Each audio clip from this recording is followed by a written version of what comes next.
base for Washington, D.C., United States, because the way that they go about this matter, where they say concern the alleged document of fake of the documents we get to do with drug trafficking or heroin trafficking, we consign a particular person, whether they call Tinubu. I don't understand. Did you know that this law firm now don't go dig into the records? According to them, they say na records where it be say na FBI give them. Say inside that record, they discover a lot of things. For that record, they discover say Bola Ahmed Tinubu has actually been lobbying for a long time. In fact, say first of all, they notice say he dey lie to the world and not just to Nigerians. That Tinubu is lying to the world. These were their words and not mine. They can't talk, say he be fighting, in fact, if personally fight against the release of this US heroin trafficking records. Now waiting a BC then talk. And then beyond that, too, they can't talk, say in beg for 30 days to consult DOJ, FBI, DEA, CIA before disclosure. What is going on? What is going on?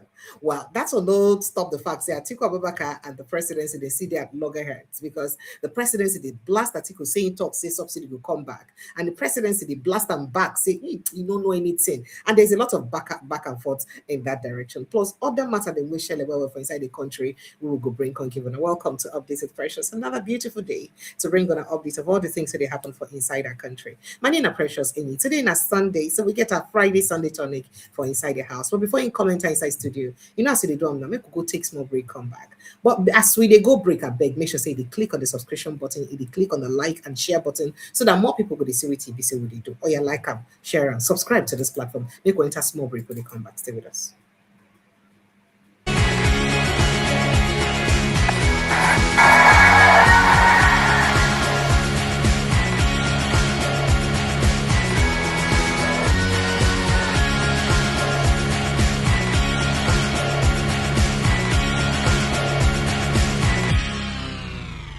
Good evening, Nigeria. Welcome to Updates with Precious. Another beautiful day to bring on an update of all the things that they share for inside our country, Nigeria. Now, before I go to that big story, we get that buzzwords well. Make I just enter inside the dailies, showing us some things that they happen for inside the daily as well. Veteran Hollywood actor Taiwo Hassan Ogugu don't die at 65. You know, say even get stage 4 cancer. We be sick, then be made public recently. May his soul rest in peace. But moving on, Boko Haram IED blast claims motorcyclist life in Niger Kogi border.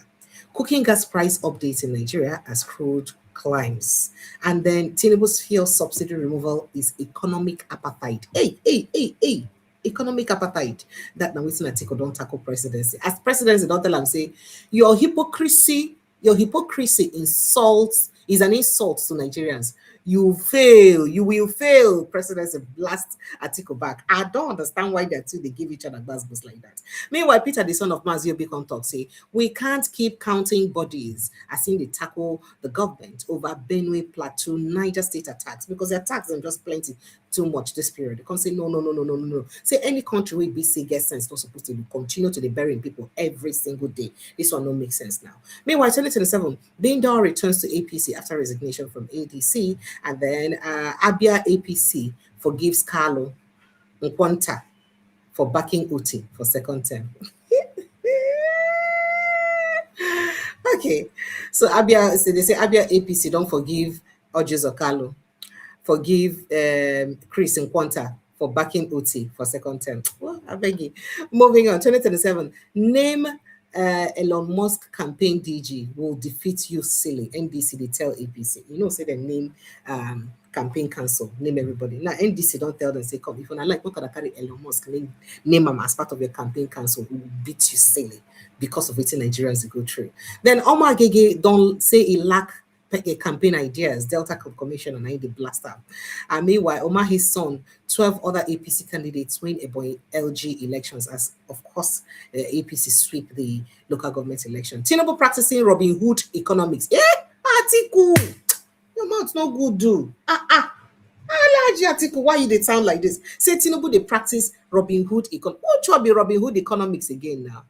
He said no vex. I'm sorry, I couldn't hold this. He said the Robin Hood economics, I say they rob the poor to subsidize rich people. So that now Robin Hood economics. Oh my goodness. Make I read that story small. Make I say, these politicians they get bad now though. What is going on here? So the African Democratic Congress ADC presidential candidate Atiku Abubakar today Sunday accused President Bola Tinubu of practicing Robin Hood economics. Now Atiku said Tinubu is robbing the poor to subsidize the rich and powerful. And the former vice presidential candidate, who spoke through a senior special assistant on public communication, Frank Schreiber, made the remarks while reacting to a columnist, Waziri Radio. Waziri Aidu. So in the latest column on Thursday, discussed what makes the removal of petrol subsidy still an unsettled issue in Nigeria and why Atiku's plan to restore the subsidy is deeply problematic. In fact, Nadia Naide said, Shwaibu Post, he said, my dear big brother, Waziri Adio, he said, the problem with your argument is that it attacks policy that Atiku did not propose. Now, Atiku is not returning Nigeria to the open-ended subsidy on imported petrol. His proposal is targeted, capped, budgeted, and independently audited production, a production support that follows the barrel refined in Nigeria, guarantees consumer price relief, and carries a sunset clause. And you can say, by the way, because the official BAT did not abolish subsidy. He merely changed its beneficiaries. He took it from the petrol tanks of struggling Nigerians and repackaged it as waivers and incentives to his big oil friends.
Sincere apologies. I've changed like three, four internet connections right now. I'm so sorry. Sincere apologies for that breaking connection. Please forgive me. So I was going through the story of Atiku Abubakar and the was between them and the presidency. Before that network interruption, please do bear with me. Okay, so I just may just have to go through with just the headlines and then leave it at that because of this internet issue. So, bandits kill two, abduct two in Kaduna community. Troops kill suspected bandits. Arrest two kidnappers in Benue. Police arrest Tokwe Oshoba's lover, Prophet Itunu, over her death. And, quite a lot of other stuffs happening in Nigeria. As Boko Haram IED blast claims motorcyclist life in Niger State. Kwara Federal Fire Agencies combat fire disaster in a lorry. And ISWAP leader orders Shura Council members' execution over defiance. Some of these issues and more are waiting they happen for inside our country. And I don't tell you that was between Atiku Abubakar and the presidency. I do hope that network is even going to allow me do what I am doing. But just moving on very quickly to other issues. Okay, first of all, I think I'd like to invite my guest into the house, Prince Francis Chilaka. Good evening, sir. Thank you so much for joining us.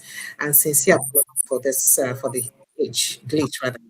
Good evening, sir. Oh, so you have become INEC that is always having It's been glitches. crazy. I've been battling with it for almost I, 10, I 15 hope I hope minutes. your glitch will not affect 2027. Go ahead, sir. So this buzz was between Atiku Abubakar and the presidency. Say that they conduct Robin Hood economics. I beg, just help me put mouth inside the talk before we move on. Well, the campaigns have started, and I think P2B started this Glasgows. Um, so Atiku is following. Sorry, I can't hear you. I'm not talking to you, sir. Please go ahead. I'm trying to get my internet Okay, service so I said correct. P2B started the Glasgows. Atiku has joined the fray, and it's going to be like that. Um, Robin Hood, what we know about Robin Hood was robbing the rich to feed the poor. But in Nigeria, the Robin Hood is robbing the poor to feed the rich, which is a very, very terrible situation because people are groaning under different um, should I call it trial and error policies of this administration. So it's article was not out of place when he called it Robin Hood um, economy, but it is what it is. I think that President Bola Tinubu should look at things differently now, considering the fact that in 2023, I remember his speech on May 29th when he said subsidy is gone. He also said he was going to use savings from subsidy to address some critical areas. But the news coming out of the presidency is not the kind of news Nigerians expect to hear at this point in time, telling us that 15 trillion was saved and that 10 trillion was shared between the states and the local governments, while the federal kept 5 trillion. This was not the promise he made to us. This was not the speech that introduced subsidy is gone. So it just appears that the government has not kept to its words, you know, in, in addressing issues. All its campaign promises, only one has been kept to my own mind, which is um, widen the tax net and all of that. But the truth of the matter is that the administration has not fared well when it comes to um, dealing with issues that relate with the ordinary Nigerians. So I think that is the basis under which Article sees it as um, Robin Hood economics. Robin So Hood economy. in his words, he actually says that the policy or the economics it's robbing the poor to pay the I'm rich. feeling the That rich. Tinubu did Exactly. not remove subsidy per se. Rather, he did. He heard what he said. He just make life better for him guys. More like it's the rich. Well, it looks that way because today in Nigeria we have just two. We used to have three: the rich, the middle class, and the poor. Today you're either rich or you're poor, and nobody in Nigeria will tell you that they're happy with the current state of things in the country. Nobody.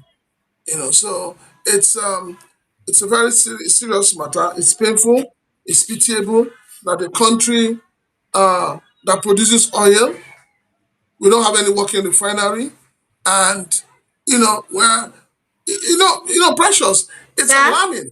It's alarming Hey. that petrol today is 1,000 to 1,003, 1,004 under the same nose of the man who protested few years ago when they were just going to add, I think, 5 or 10 naira to the cost of petrol. So you say, what has gone wrong? Where did we get it wrong? Would it, sometimes I tell my friends, I say, look, it's been good we have a Bola Tinubu as a president. So that tomorrow, people will not write history and say, a Bola Tinubu that was not a president was the best thing that would have happened to Nigeria. So it's unfortunate.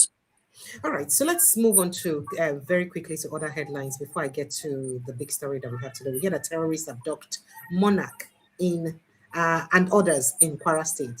Attacks for different parts of the country: Sokoto, Benue, Kaduna, Plateau, Kwara, different areas, back to back to back. Different people they die. Whoa! Tinubu renews tenure of NTA DG NAN MDs. So their tenure don't elongate a little bit more.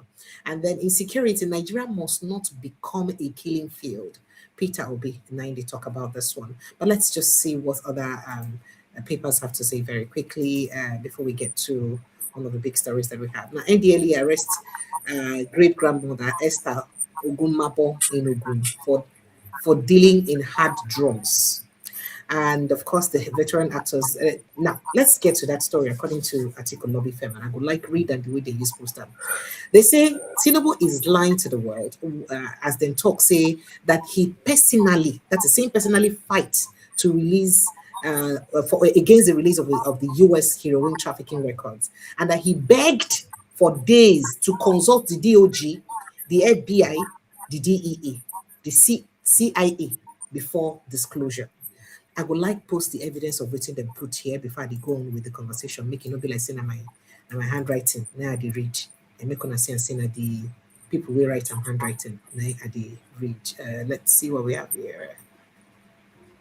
I hope this is it. If this is not it, then that means I go straight to it. Let's just see.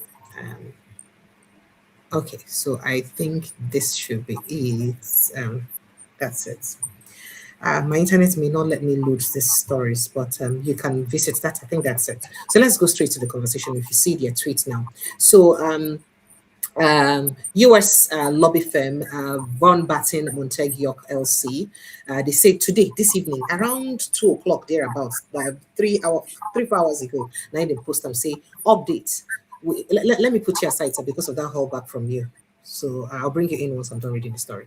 All right. And they said, update. We spent the weekend carefully reviewing the US government documents provided to us. We found that Nigeria's president, Bola Tinubu, then tag him. They know they fear. They don't get respect. They tag our president. They say they found out that Nigeria's president, Bola Tinubu, is lying to the world. It's the audacity to call a sitting president a liar to the world.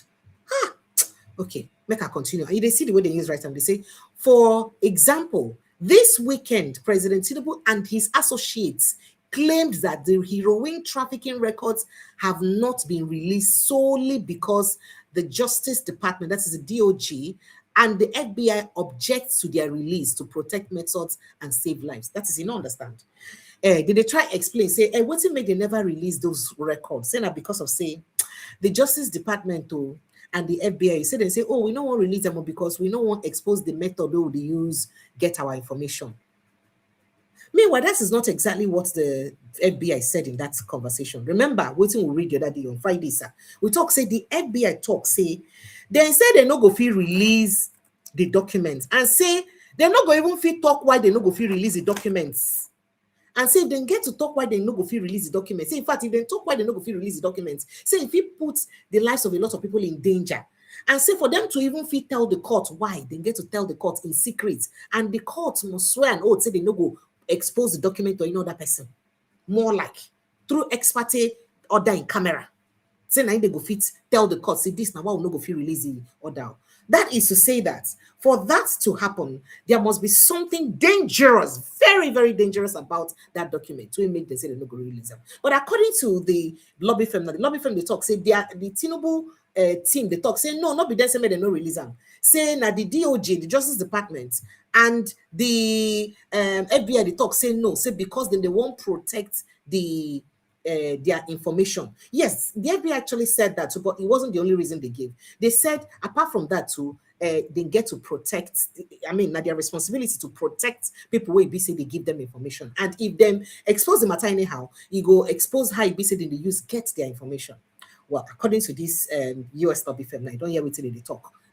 Say the Tinubu administration, they talk say waiting make them no fee release the docket, waiting make FBI and DOJ no fit release the document now because of say that they try protect what they call them the way where they use the method where they use save their get the information to save lives. But according to the lobby firm, they say they found out that President Tinubu's own October 23, 2023 motion, that is a motion where BC President Tinubu gone involved in motion to the court, shows that he personally, that is him, the Tinubu way they involved though, that particular Tinubu way they involved, that he personally entered the federal case to prevent records concerning him from being disclosed, and that he is communicating with the federal defendants, the DOJ, the FBI, the DEA, and the CIA.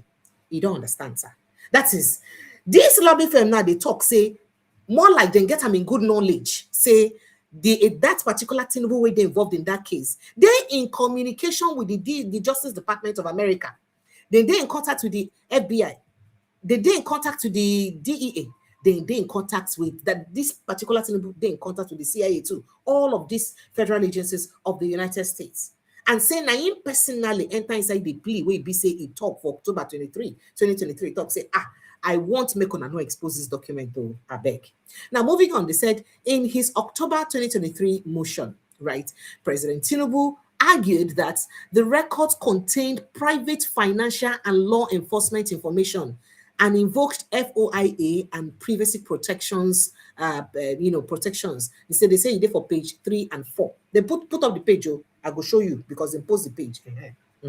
Make I even upload and make they see the page so that as we talk with example.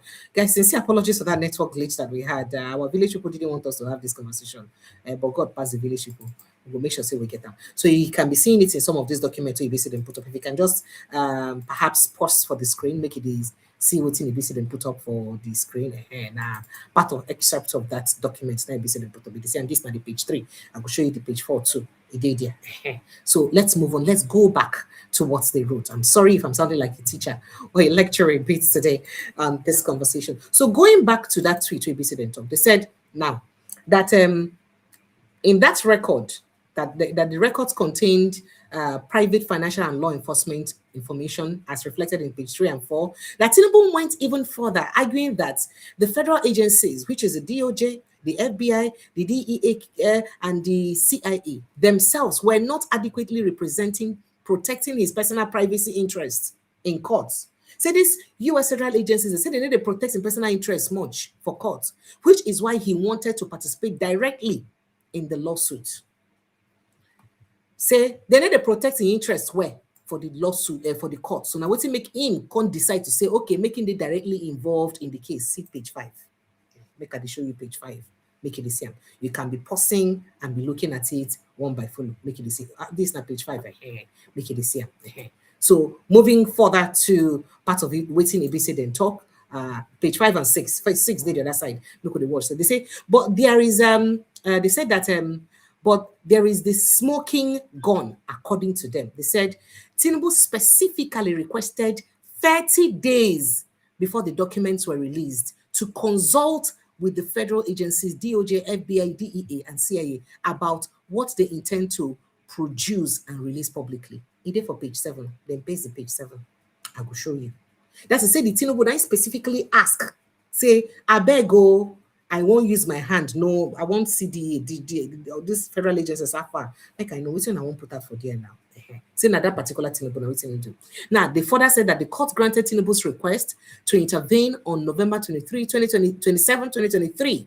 It was at this point that we believe that the Biden Justice Department, that is the Department of Justice in Biden's administration, went from stonewalling to absolutely blocking the release of the Tinubu heroin trafficking files. So, in very plain English, according to them, they say fact one, President Tinubu filed a motion in US federal court and asked to be allowed into the case so that he could fight the disclosure of IRS and federal law enforcement records concerning him. Fact two, they said he specifically asked for time to consult with the federal defendants, which is the DOJ, the FBI, the DEA, and the CIA, and that is about the records they intend to release, and to assert additional protections and exemptions. So make it see on for page 7. Nigerians, this is your president. And so they come talk. And this will not get respect, Francis.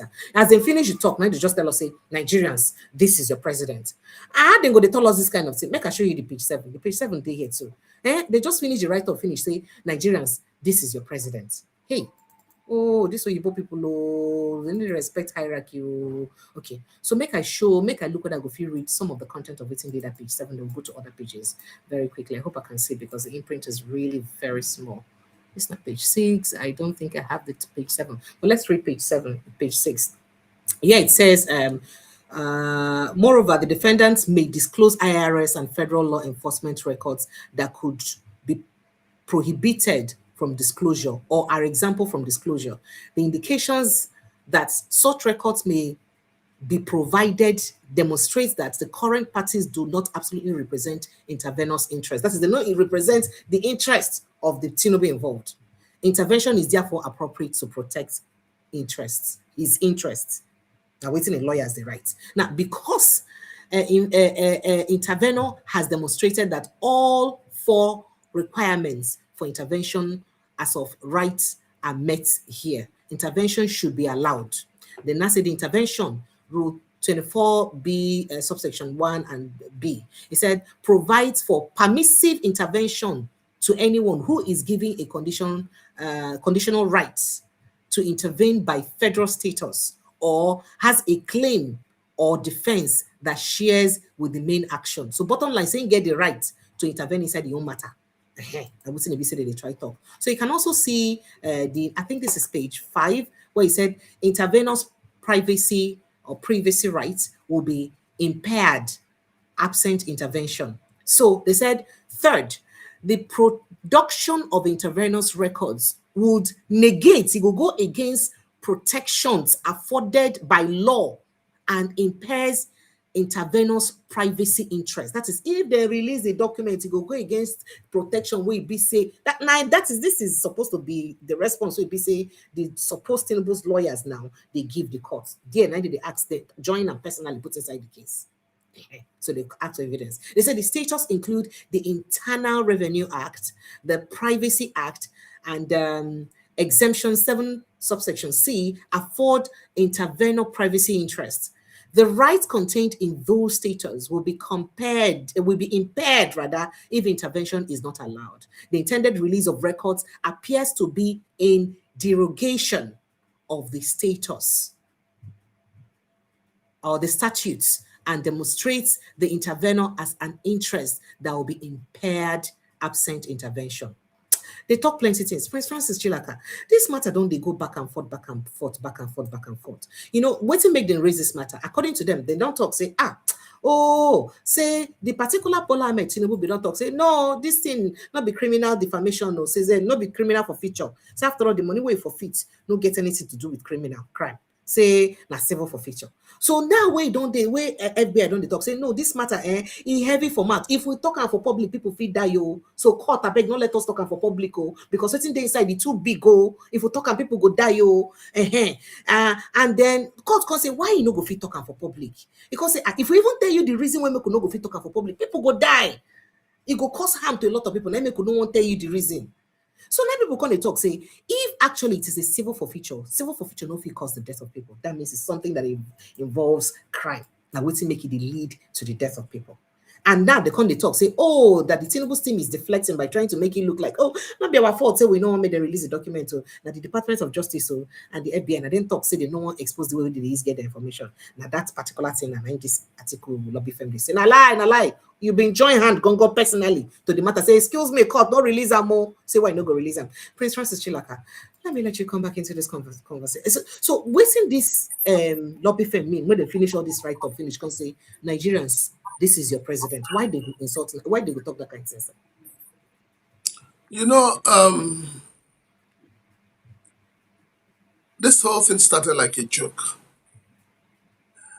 If my memory serves me right, this is about 33 years since this whole drama started. And 33 years going, we are yet to get to the root of it. We are yet to find out the role played by a supposed Bola Tinubu.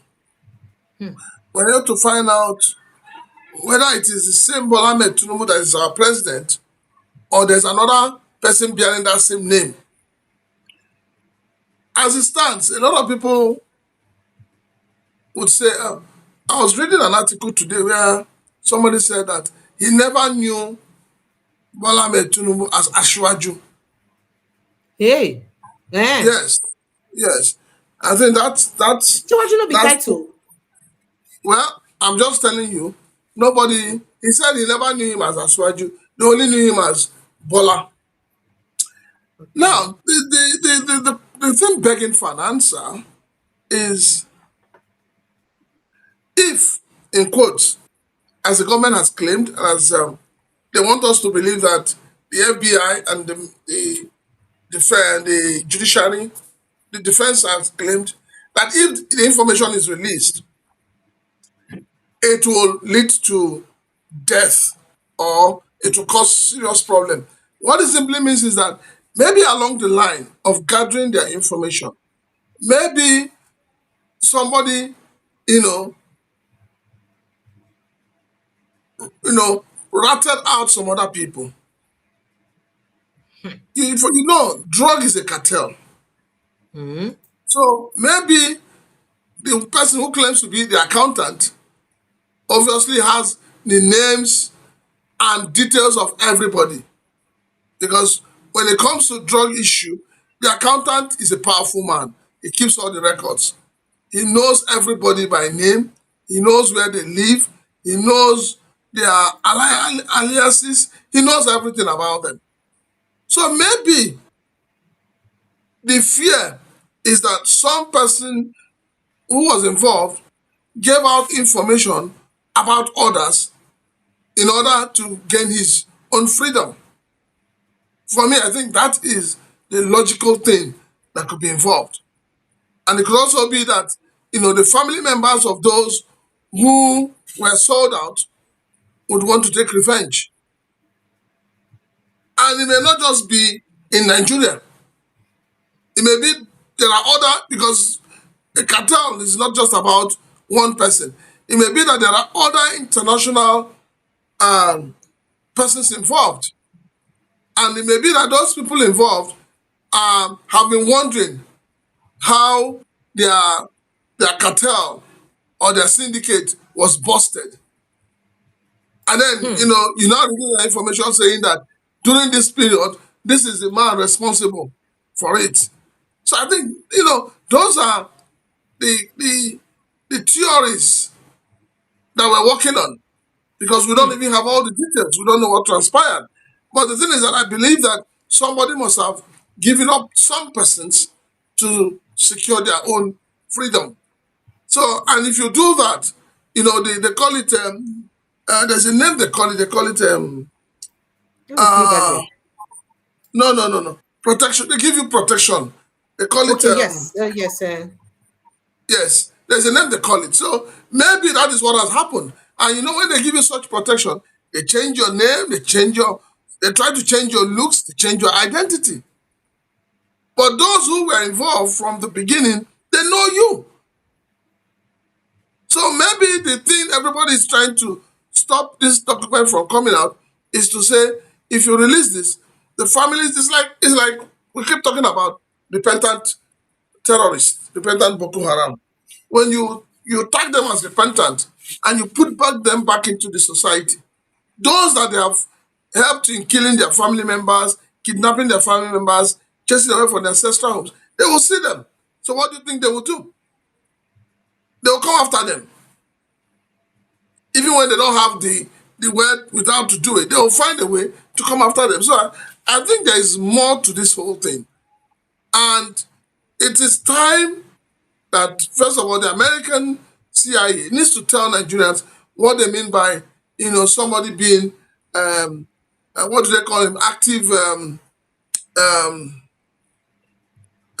Agents. they need to, no, no, yes, they need to tell us what they mean. What is it between them and President Bola Tinubu? We need to know. Nigerians deserve to know. The Nigerians deserve to know, why is it an active agent? Why would the CIA say somebody is an Is active? he? Well, the CIA said somebody is an active agent. So who would that person? Why is that person active? What kind of information is that person giving to them? And on the flip side, what do we even know about our president? What do we know? We hear different names. We have different schools. But people are saying that all of these things, if I know the things one I won't know, it's I won't use and know. He has told you what you want. Must You see, somebody explain precious, everything about him to not the president? precious. You see, What's we important? are we Like are somebody has said that. we are on our own as a nation, gradually killing this country. The politicians are gradually killing this country. Our politicians today have no conscience, because Ew. this Gen Alpha, as they want to be called, they are going to be more ruthless than our own generation. I'm telling you. I saw a post today on social media, and I was, I was, it weakened me. Young boys selling their kidneys for 7 million naira. So you can see the level we've gotten into. We've gotten to that level where, you know people don't even bother about life. They don't bother about. They just want to be alive. They just want to survive. So we need to know, who is President Bola Tinubu. I've always said this, and I'll say it. If whatever it is, the years have passed, time have passed. If President Bola Tinubu wants to put a stop to this thing, he can put a stop to it. All he needs to do is tell Nigerians, yes, tell Nigerians the truth. When Bill Clinton had a relationship with Monica Lewinsky, Monica Lewinsky. they tried to hide it and never. But you see, they know they hide pregnancy. Ew. No matter how you do them, they know they hide them. Because when the pregnancy goes, when the time reach for them to show a head, it will show a head. And that time when they show a head, there is nothing you can do. If you like, wear ghetto, wear whatever, the pregnancy will be there. It's either the woman's nose will become enlarged, her face will become swollen, her tummy will protrude. Something must show she's pregnant.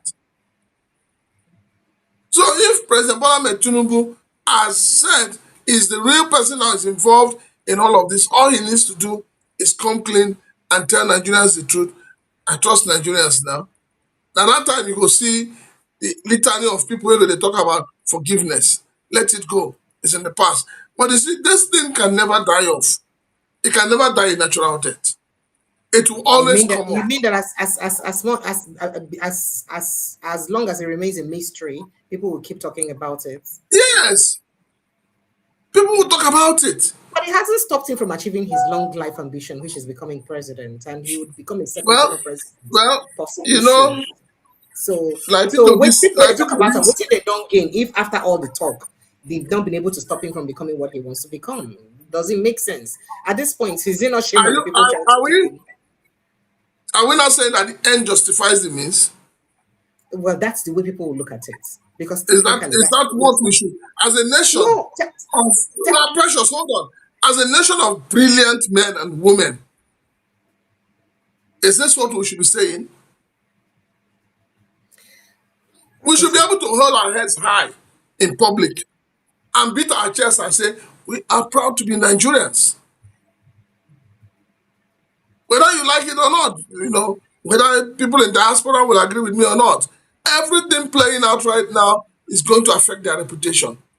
It affected their reputation in 2023. It will affect their reputation again. Because your own leader, the integrity of your leader is being questioned. And look at the way they ended it. Look at the way they ended it.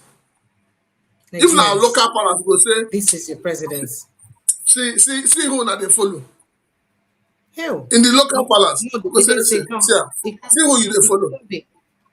It couldn't be, sir. Hell. So Okay, you can see how derogatory that already is to me, to you, and to anybody that is a Nigerian. It is derogatory. Already we're being looked at in every part of the world. The Nigerians are being looked at as people with questionable character. so you think that this situation may make that perception even worse? It doesn't Already it matter is now. making it worse. You think so? It is, yes. At Eh? least I know that the last few days I've spoken to about 5 of my friends abroad, and they keep what they keep telling me is that why is it that our leaders are demarketing this country? Hell. Why are Nigerian leaders in the forefront of demarketing the country? But when they say it, they'll say, no, it is social media, it is the journalists, it is those who are analyzing government issues. No! Those of us who do analysis, we do analysis based on the things people say, based on the things we read, and the things we also have an opinion about. This doesn't speak well for Nigeria at all. So our politicians need to live up to that responsibility of Nigeria first. Now that you said this, it just reminds me, saying on top of this administration, now we hear say fake certificate criminal offense again. Not be a ground for person to distribute the outcome of an election anymore, because it no matter whether the person carry fake result or not again. I'm sorry, but No. The precious, you now tell sir, me this is a country that the leaders want to develop. This is a country that the leaders have sense of responsibility towards. sir, people will say that Rome was not built in a day. It's a gradual process. Anybody that says that Rome was not built in a day pertaining to this Nigerian situation is a fool. Hmm. Chim. Yes, I'm telling you the truth.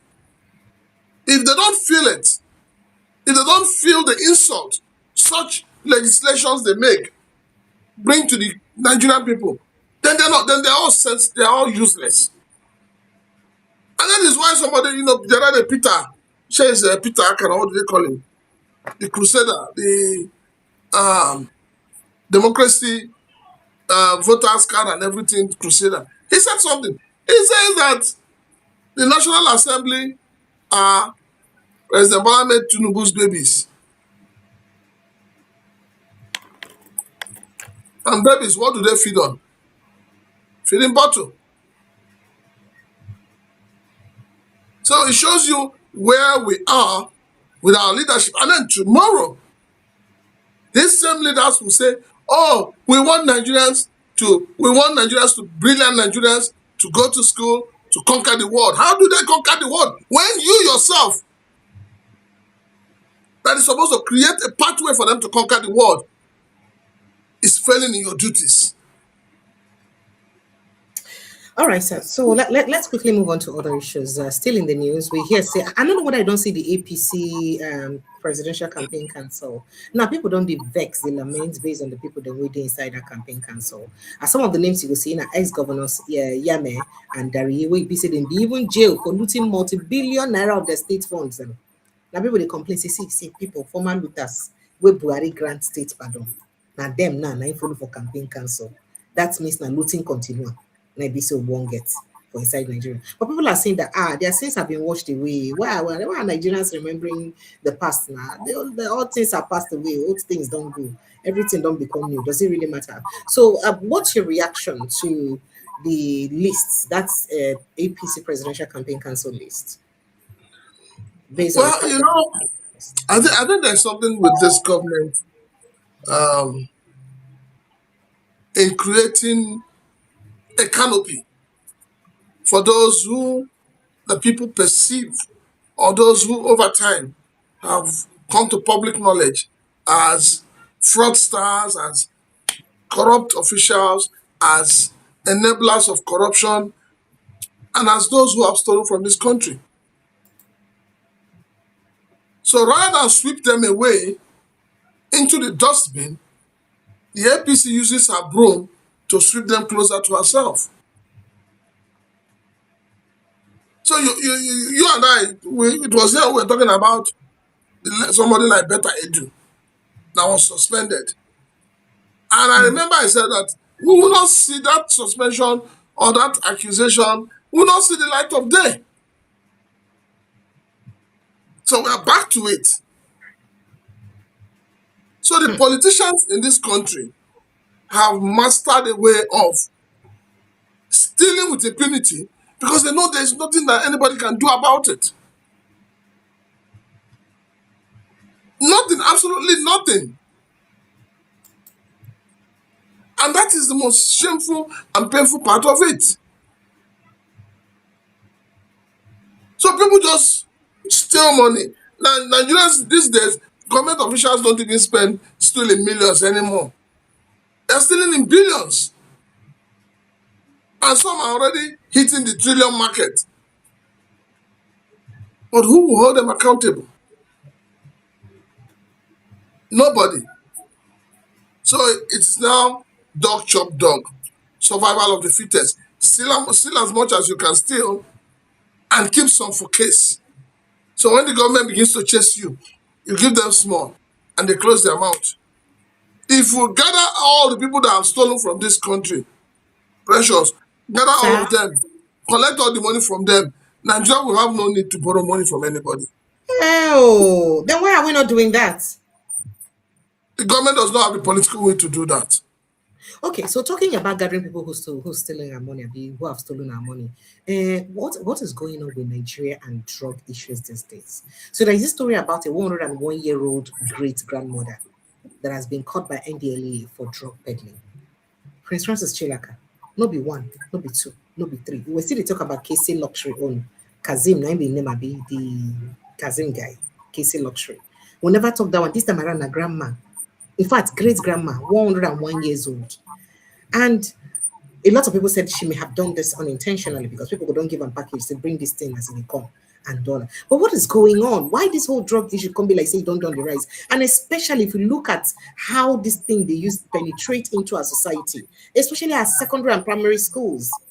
Children are not even listing, food items that they give to their classmates in secondary school. How did they get this bad? Okay, precious, we need to we always want to scratch from the top without going underneath. The reason why you have this high level of um, drug movement, arms movement, is because the system has collapsed. The system of parenting, the system of good governance has collapsed. A society where a mother, the daughter will be going out. You don't want to know who your daughter is going out with. The only thing that will come out from your mouth is when you're coming back, bring me something, buy me something. A situation where parents these days introduce their daughters and their sons into vices. They pretend they don't know what they're doing, but deep down they know what they're doing. The idea of everybody wanting to be rich without working for it. So we have thrown morality to the dogs. Everybody wants to showcase wealth, even when they're not ready to work to get that wealth. So this is where the problem lies. So we need to, if we can address the root cause of it, then we can address the problem.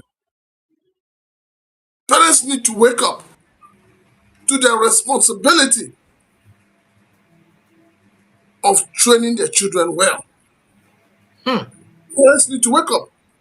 The churches, the religious institutions need to wake up to the fact that they need to be preaching more of morality. It is high time we let miracles go. Let tithing go. Let us come back to the teachings of Christ. The teachings of Christ is centered on what? Morality. How to behave. The 10 Commandments. That is the basis of Christianity. Everything we want in this life is embedded in that 10 Commandments.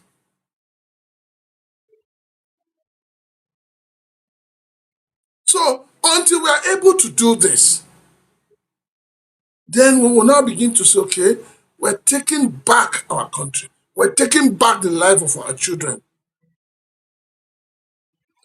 And we must have punishment, deep-rooted punishment for those who bring in these drugs. Left to me, capital punishment should be the best. Because those who bring in drugs into this country today, they're not better than cancer. They are cancerous. And you You must mean when they uproot do them. that like Malaysia? When they do that like Yes, Malaysia? you Oh. must uproot them. See, precious, every day, the land borders, the air borders, the sea borders, drugs are coming in. Expired medications are coming in. Arms are coming in.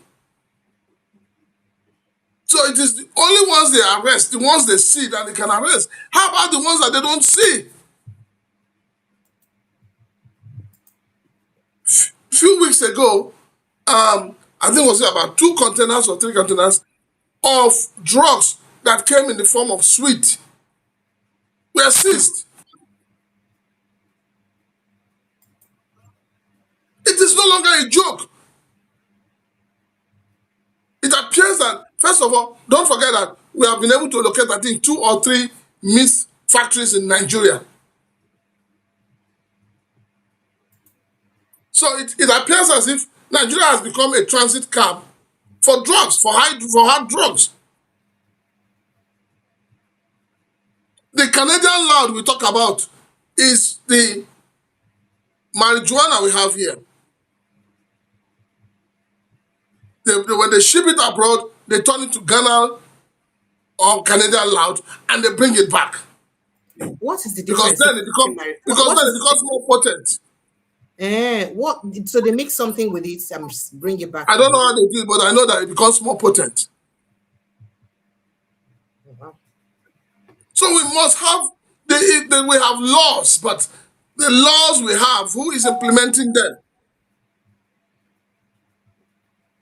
Maybe by the time we subject these drug peddlers, these drug carriers to firing squad, I'm sure a lot of things will change. Ew. It's not a Wow. matter of hell. We have children. We have children. We need to protect them. You need to go out there and see the number of children that have been ruined by drugs.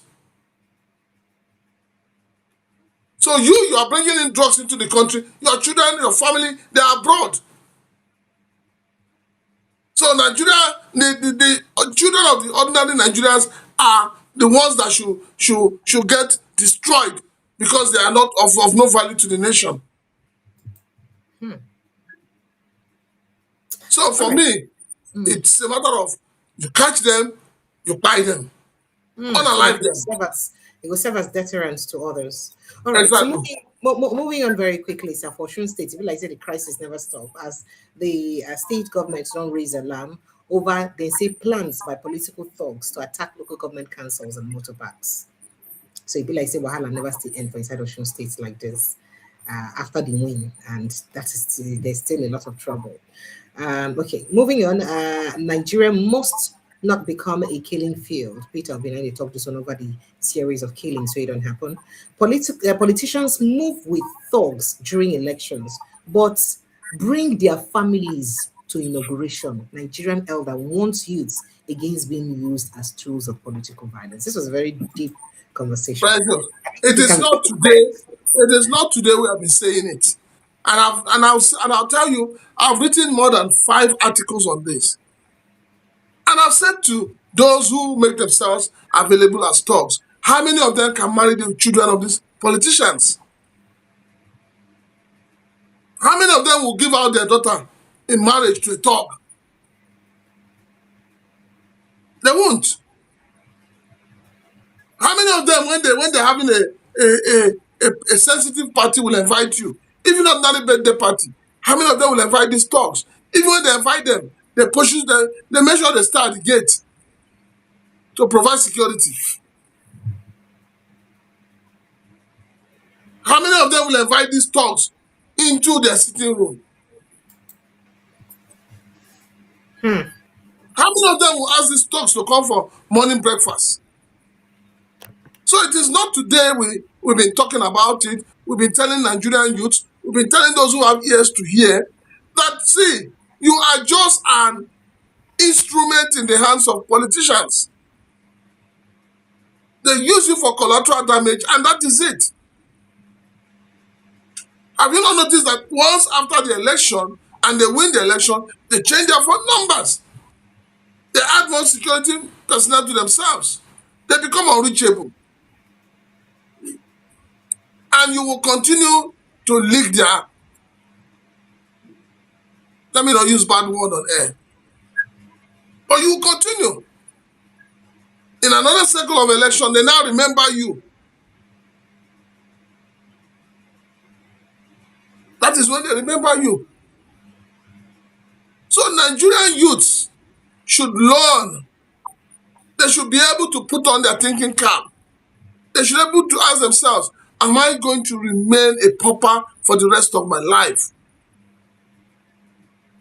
That man that you are running around carrying gun for, carrying ballot boxes for, trying to kill other people for, is it better than you? If it's better than you, what makes him better? Does he have 4 heads?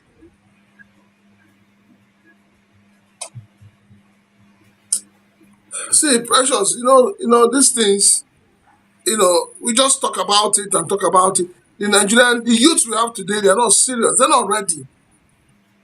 They are not ready. Nothing comes on a platter of gold. You have to work for it. All right, sir. So moving forward and talking about scam and things not coming on the platter of gold, there was a news yesterday. In fact, I played a video yesterday that President Bola Tinubu has been endorsed by a group of Islamic clerics from across Nigeria. And that video was there because that's what that conversation spoke to.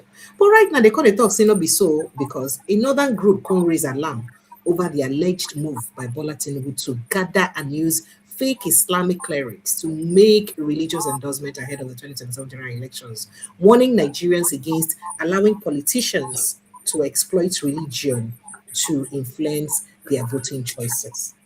So the In, group in a twen- statement, in 20, sir, Precious, don't go far. In okay, sir. 2023, we saw RNG bishops. Ew. We saw them. Since after now, where have you seen them again? The truth of the matter is that those who champion religious institution in Nigeria most of them have become so corrupt that they no longer have conscience. All they wait for is who will give them the next money, who will give them the next lunch. And that is the thing that is wrong with prosperity preaching.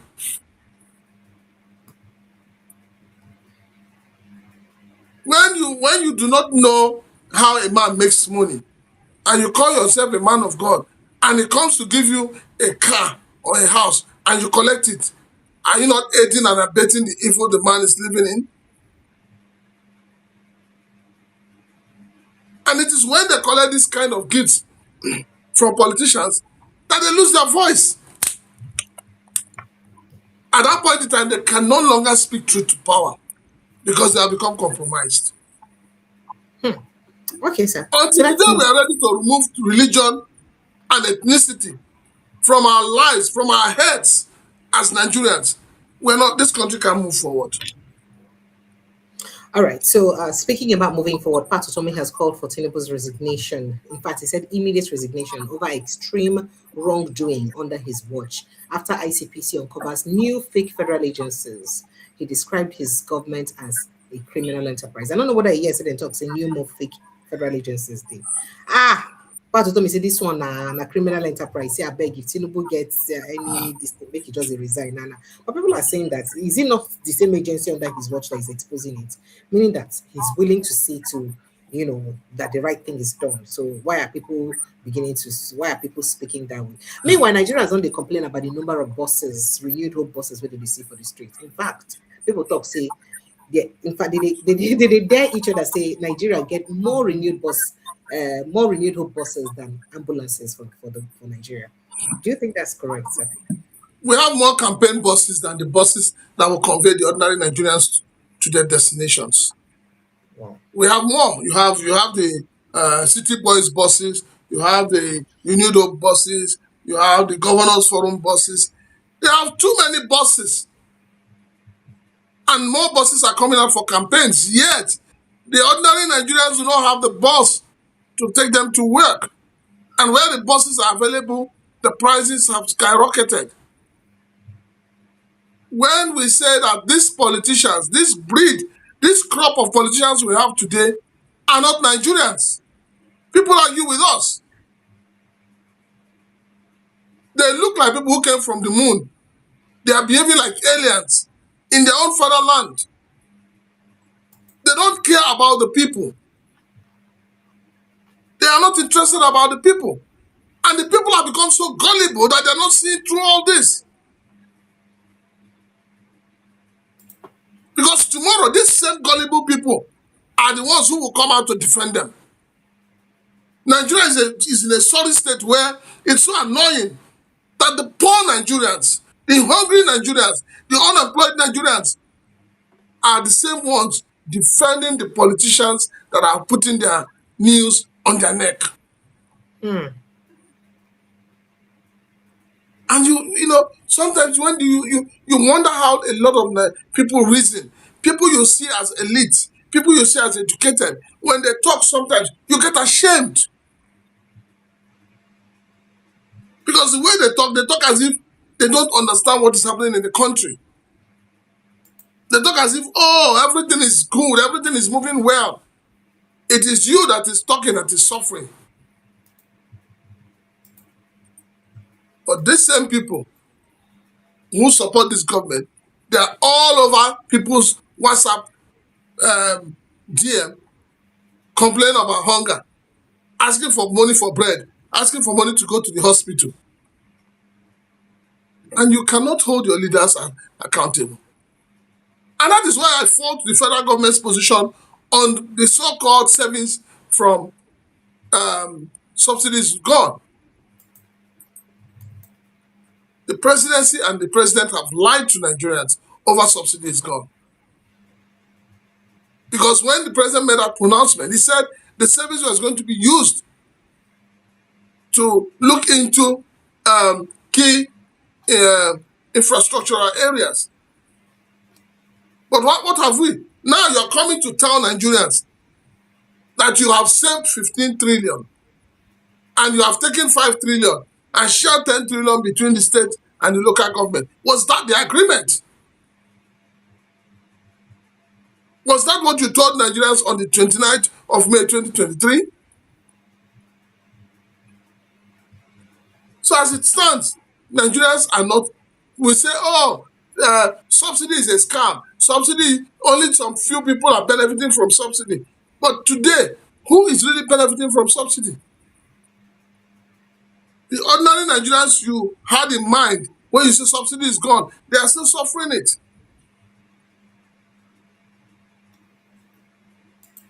It is time government, if as a government you put forth a policy and that policy is not adding value to the lives of your people, you retrace your steps. But no, APC government they don't believe in that.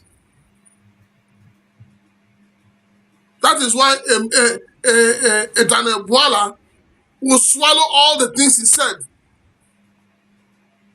with impunity. Because to him, what can the ordinary Nigerians do? All right, sir. I'm so sorry. I'm so sorry about how this makes you feel. But moving on, a lot of other things see they happen for the country as the fake agencies so ABC they see now they don't say one APC House of Assembly aspirant for we name now Urioye for Ondo State. In name Urioye Benedict. In name they listed as the state coordinator of newly uncovered fake federal agency. Under President Bola Tinubu and a fake agency, and nobody know about that. So people just dey talk, say what thing get to do with these fake agencies, and you plenty for inside this administration. It's too plenty. Meanwhile, that Mary Habila, they don't quietly bury her for inside Kaduna. I mean, of course, they no do finally do the autopsy. They just bury her calmly and quietly. And so far, the matter don't die. No, some people be they talk then, they talk don't die. So whether she die from Minister Mahi house or she not die, they even do better. And they use marble do her grave. But no say they spend money. You know, say for small picking like that, for them to use better marble, design the grave. This late Miss Mary Habila. And then moving on, Edo APC chairman Jared Tenebe threatens to kill critics over Facebook post on Governor Pebolo. In message they tell say people, say recently as things election just start, people come begin dig out series of Prince Francis they come. We'll go to inside those bad road issue. Speaking about, in fact, before then, let's just go straight to. Let me show you this video. Basically, listen. I just hope that the internet will let me play it because the internet is really very bad. I do hope that it would let me play it because if like say my village could just be on top of the business today, if you know What how. message that is being passed through is that it doesn't matter how bad, how incompetent, how corrupt, how morally decrepit a Muslim is, that Muslim has the right to dominate, rule, and control Nigeria than a competent, incorrupt, and very cerebral Christian or animist, as the case may be. So I think that what they are trying to tell us is, to hell with you. You don't belong to this country. And the problem that I don't understand is, if these people don't want us, why don't they let us go? Why is there a problem with having Biafra or Oduduwa land or anything? If they feel that they cannot accommodate us in this country and that the best of us is not good enough to rule, but the worst of them is good enough to rule, what kind? Prince Francis, you sir. If you ask me, now who I go ask? You see, um, some of us have taken patriotism to heart. Some of us believe in the sanctity and unity of Nigeria. But in the midst of all of this, we're asking one thing. We're saying we need to sit down, eyeball to eyeball, and decide how we want to live. And each time such is proposed, they will now come out with the story of Nigeria, the unity of Nigeria is not negotiable.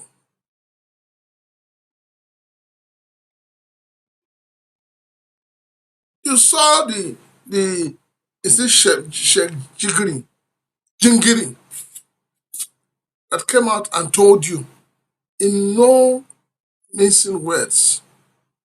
That message was clear. The message was clear. Was he arrested? Was he interrogated?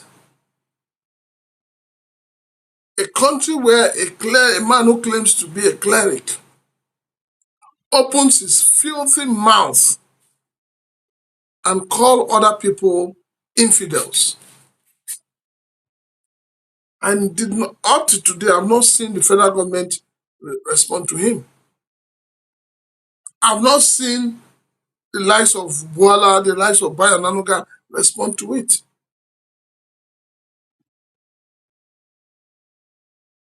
But what did Cardinal Onaiko say? That the whole media team of Mr. President came after him.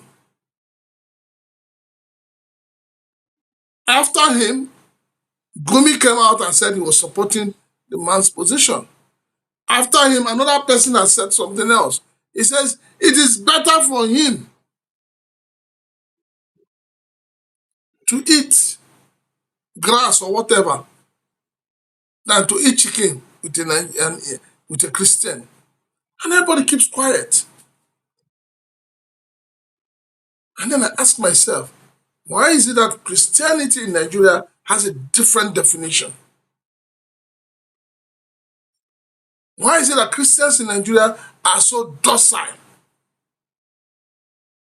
Don't talk, don't talk, don't talk. Don't talk about it. As if talking about it, the heavens will fall.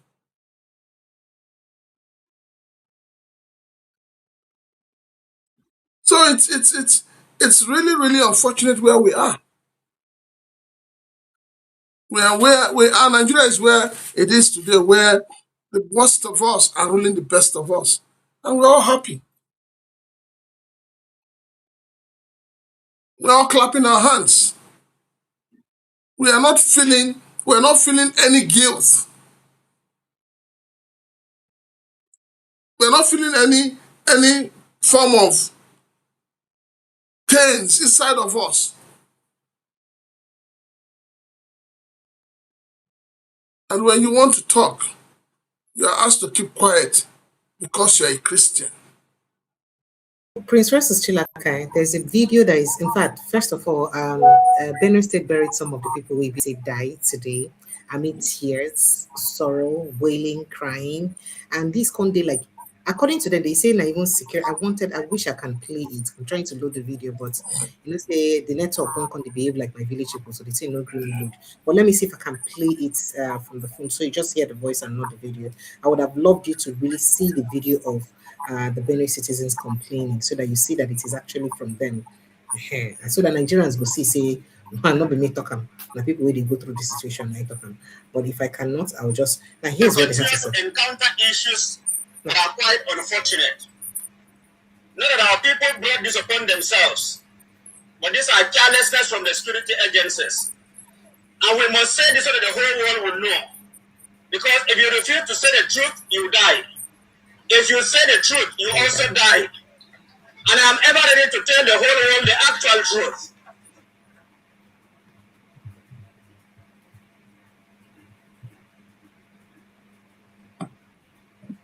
Oh dear, sincere apologies.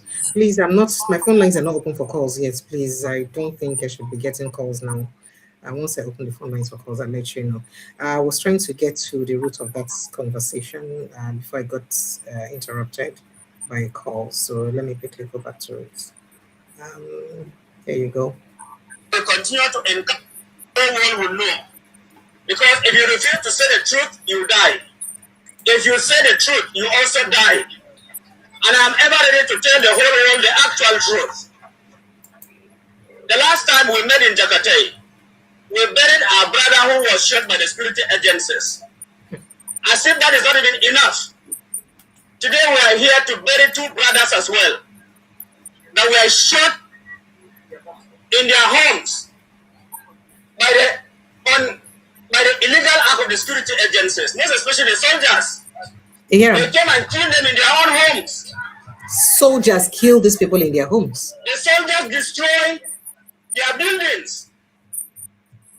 They did it on 1st May, where a pastorium in Savongari here was destroyed. 8 buildings were brought down by by the same soldiers. I am saying this so that the international community will know what the soldiers are doing in Mangu local government. I am saying this so that human rights organization will also know what the illegal act being committed by the soldiers in Mangu local government. We are not troublesome people. It is only two groups of people that are fighting the movable people. The Fulani are fighting us. The soldiers are also fighting us. The movable man is known for peace. Not only the movable man, but the entire natives of Plateau State. Troubles here in Mangu, troubles there in Bokos, Bassa, name them. The Fulani are not only troubling the movable people, the whole world know that the entire nation, Nigeria, the Fulani are troubling us. And I'll use this singular opportunity to call on government, most especially the president, to give the governors the backing to put state police. Because they are cumbersome with our terrain. They are the only people who can protect us when we have state police on ground. We are so tired with the activities of the soldiers, and we are completely tired with it. Enough is enough. Enough is enough. So we are calling on the government to act accordingly. Let them protect lives and properties. Because if they fail to protect lives and properties, who are they going to govern? So on a lighter note, I am bringing condolences to the entire family that was affected. Not only the family alone, but Okay, so just to let you know that I can post that video on my WhatsApp channel. So if you're in our channel, if you're not part of our channel, please make sure that you just go join us. The link is on the link to the channel is already posted on the WhatsApp status, so you can go and check out the channel. Right, or maybe I just post the link to the channel again so that you see it and kindly join our WhatsApp channel. I'll post that video and series of other videos I want to talk about now. Now, what make me raise this particular conversation about a video where we say one young man with disability follow issues about security for Nigeria post English Alaji. You must have heard about him. He posted that video, and that video get to do with activities of in fact, it get to do with some kingpins wey be say they fine wey they wanted wey they chill and relax for a serving senator house according to them. Then they, in fact, they're doing international passport for them so they can travel. Prince Francis Chilaka. What? Meanwhile, people will be say soldiers supposed to be protect. They complain say the soldiers need the aids to kill them. What is going on in our country? That video Well, I can only still post it I on the saw WhatsApp status. So if you're not I part of the saw status, the I saw the WhatsApp video of channel, um what's the young man's name again? English Alaji. English Alaji. I came across it this afternoon on You Facebook. you see the way they ball, Abi? Exactly. Balance way And for Senator and House. and I'm asking, who is this senator? Mess me. This country Who no is this senator? this one busy. When we say that banditry, terrorism is a business, people are making billions, millions from. People think we're crazy. All the Eh, money people pay, precious, all the money people pay for ransom, is it those rag tags that you see? Are they the ones enjoying the money? Are they the ones? but wait, There to are Prince Francis people Kilaka. who are But President Bola there are Tinubu people say who happy seeing other people in misery. but the president said he knows that that his opponents are the ones using this insecurity to make him look incompetent. Why is it difficult for him to name and shame them and kill and do away with these people causing this problem? Why? Well, if he says that, we'll come back to the 400 names given to Nigeria by um what do you call it, Saudi, Abi, or Dubai. Where are those names? And who are those people? And why are we protecting them? And who is protecting them? You recall when was it last sometime? I think sometime last month. when the youth leader of one of those groups in the north mentioned the name of your senator as being the one negotiating with terrorists, as being the one that 5 naira was paid to, and he ended up giving the bandits 1.9 Right. billion. What has happened to it?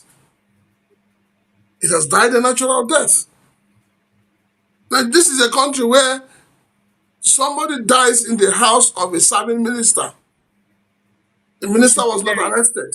She's been The buried. person should have been buried. Rightly so.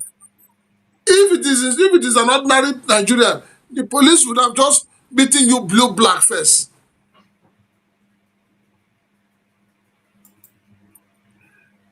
Ah, you see, the problem of Nigeria is, like a lot of people are saying, maybe truly Nigeria has expired. No, sir, we can't say that. No, it's not me that said it. The documents that brought Nigeria together has expired 100 years, is it not? Maybe it is time, like I keep saying, the earlier we do it, the better for everybody. The earlier we sit down and say to ourselves, how do we want Nigeria to look like? The earlier we sit down to define the role of everybody working in this structure called Nigeria. The earlier we sit down to know how we're going to provide housing, good roads, good transport system for the ordinary Nigerians. We are merely postponing the doomsday, and it is coming closer and closer by the day. All right, so let me quickly take a message from Kwankwaso when he did talk about how the 2023 election, 2027 election will look like. He did say something about the election not just being between. By the grace of God, what is 27 is the year of change.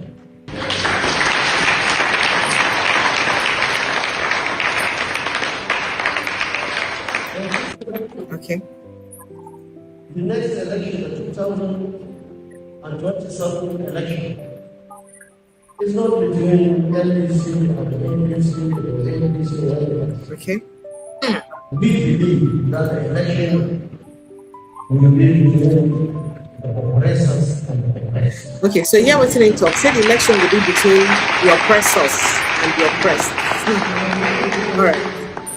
We tell them the oppressed, because some of them don't even have telephone, go one day to the country and say on social media, why I expect them in the villages and towns, that if they rely on the so-called elites who are now here in Abuja from all parts of this country, they form one party, the party of the oppressed. All right, make I take your reaction to that conversation, talking about the election, 2027 election being between the oppressors and the oppressors rather and the oppressed. You think say Nigerians with the kind of division where they among us, you think say they go fit really they willing to come out, with one voice, ready to fight for their country this way. Precious, Sir? Mhm. hunger, hunger, Yes, sir. hunger knows no Yes, sir. religion. He knows no ethnicity.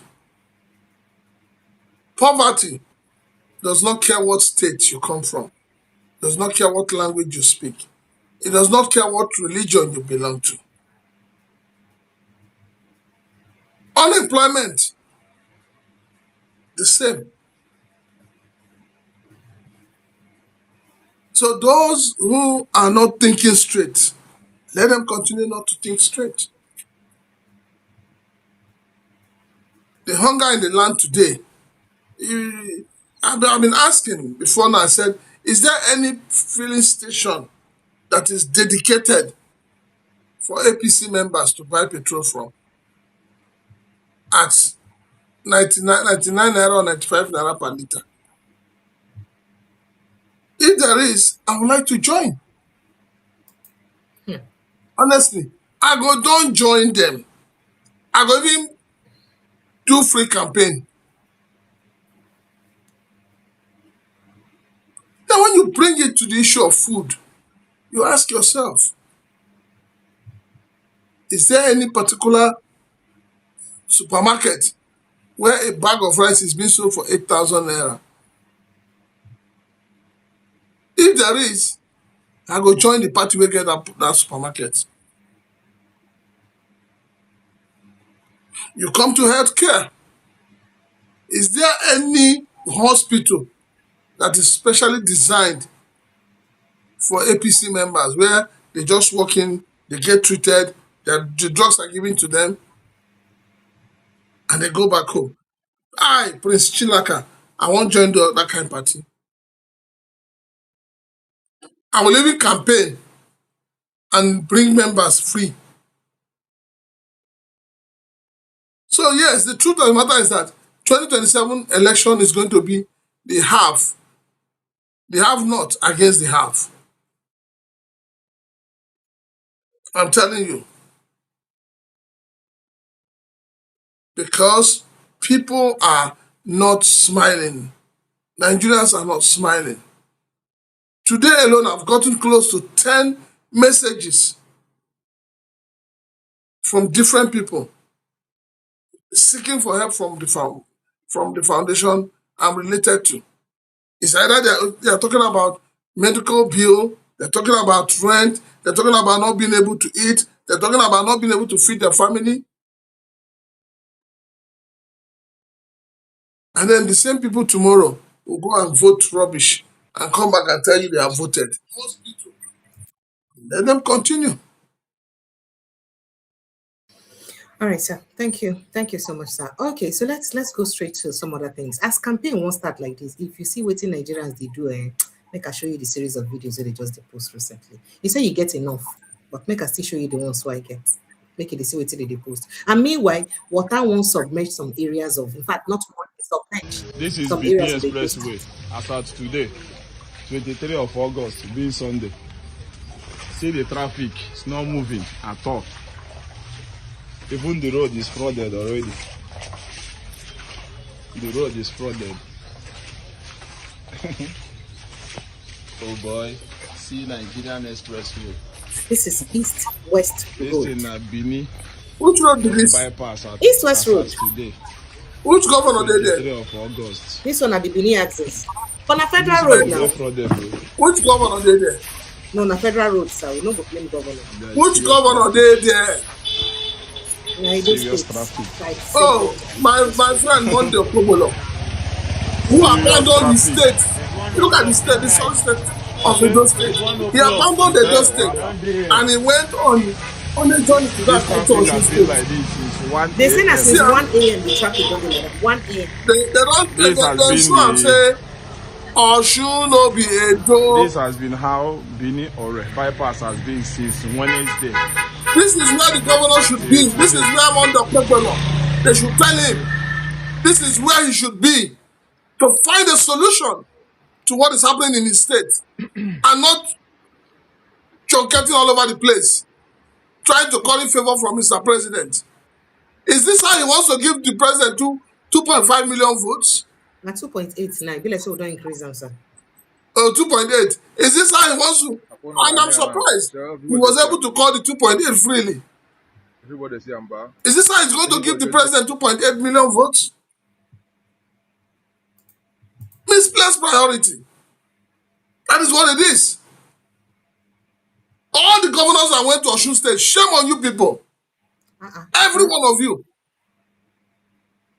Including the Senate president, shame on you people. Is this how you want to rule Nigeria? You guys have turned politics into a warfare. You will not sit back and do what you have been elected to do. Is it not shameful? Look at Edo State. Yet he came to Osun State with some people he came with that were saying they want to. No. So excuse me, sir. Excuse me, sir. Please don't be too angry. I won't show you. They say rainfall today for the same Edo State. I show you the condition. In fact, they won't want to show you at all because small picking days. The small picking almost the sink. But I said that. Now people ask for See this. those ones for inside water. Now See people this. ask for this. Who They say, said with this? now the same Edo states that they say, sir,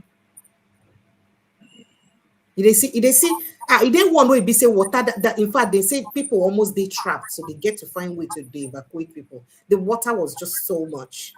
Don't spoil people properties finish. They see the level where the water don't reach, Abby. Nobody can stay in that house now. See the level where the water they. It did some videos where you go see say the houses don't already they submerged. So this one are upstairs though. There's some way we say the bungalows don't they? There's some places where some of the videos where I see where the houses don't they submerged already.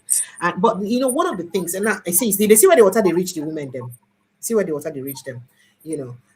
Now one of the issues we say we get now say year in, year out, Nigerian Meteorological Agency. I mean, if an adult can the water go reach and like this, and imagine how it could be picking. So Nigerian Meteorological Agency, they always warn about these flood issues. I beg no vex. Waiting our governors they do with the funds and where they get to the new fit. Why is it difficult to secure Nigerians to safe places for such disasters? They cannot secure Nigeria because if they secure Nigeria, how would they See people embezzle stop. money? See people stop. How would they embezzle money? See cake. They They cannot see what secure you do to the Nigeria. guy. Person business don't go down. Cake, oh, cake. Oh.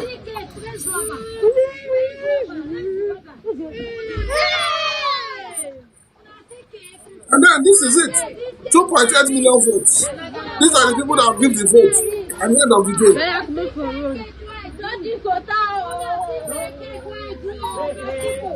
You see, they will not secure Nigeria. This crop of vampires we have as leaders, they will not secure Nigeria because in securing Nigeria, they will say there is no money for them to steal. They will say there is no money for them to steal. I put this basic for grant. As I put It's this every basic, year, every year in, out. They always announce rats for no chopper. at the end of this season now, when the water dries, they'll go back to sleep. Muna see my stuff. Muna see my stuff. Muna see all my generator. Precious, I beg. All my things don't finish. Oh, Muna see my generator. Muna see generator. See one. This is so See my painful. generator. See one. Where do I see another one? See am. Muna come here. Where there? Muna come now. This is so painful, Prince Francis Chilaka, to see Nigerians going through all of this kind of issue. This is so painful. So all the money we be say they give them for interventions where they like this, waiting they carry and do why they not feel use them for things like this. That's my question where Nigerians they ask. Because if you see the state of our roads, stand still, people can't travel. It's Allah, good morning, this morning, evening, afternoon, evening. Look, it is getting worse. Ozana Gazio. This one a Delta State taxi. Dangote trailer, one child because that's stuck on this road. When I see the two that you village, 1, 2, 3, 4, 5. So who's the house never anywhere? Finally, the last been cut off. I'm looking at Gazio. So I am on your aqua blue girl. Ota Quaba. Tata Bueke. Ọ bụ na ndị mmadụ ji azụ afịa, ndị obodo anyị ji azụ afịa, mana nkịta anyị wasị ụzọ anyị wa cause go a lot of harm. Transportation to Ela has skyrocketed. Efuga. So sisi ndị ọkada wike na-aga, boys na-alụ for ọlụ na-ekpochefu, mana nke niwe moto banye ebe niwe atọlụgo, moto na ebe niwe atọlụgo. So anyị bụ ndị Ela TV nke anyị nọ bụ ka anyị na-akpọ mkpu ka ala na-anụ, ka ala na-anụ. Daalụnụ. So ya mara onye anyị ga-agwa ahụ, ya mara onye anyị ga-agwa ka anyị na-achị mkpu dị anyị. So this now from Benin to I Edo. will tell them who to tell, Precious. Sir, They don't know who to tell. I'll tell them who to tell. Dave Umahi, I hope you're seeing this. You are the same Dave Umahi that has been all over the place talking about the Southeast, talking about the South. I am happy. Your lies have been exposed daily. These are the roads. So this one are for People Oyekiti. cannot I pass. just want you to see Since the variety. You know, we between went to Edo from Edo Oye to Delta. This is and Oyekiti. Yukweju, there is no road. All motor I tried there.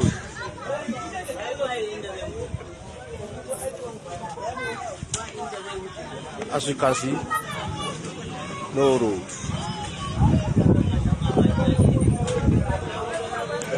Governor Adeleke of Osun State, you refused blatantly to give credit to the people of Osun State for your victory.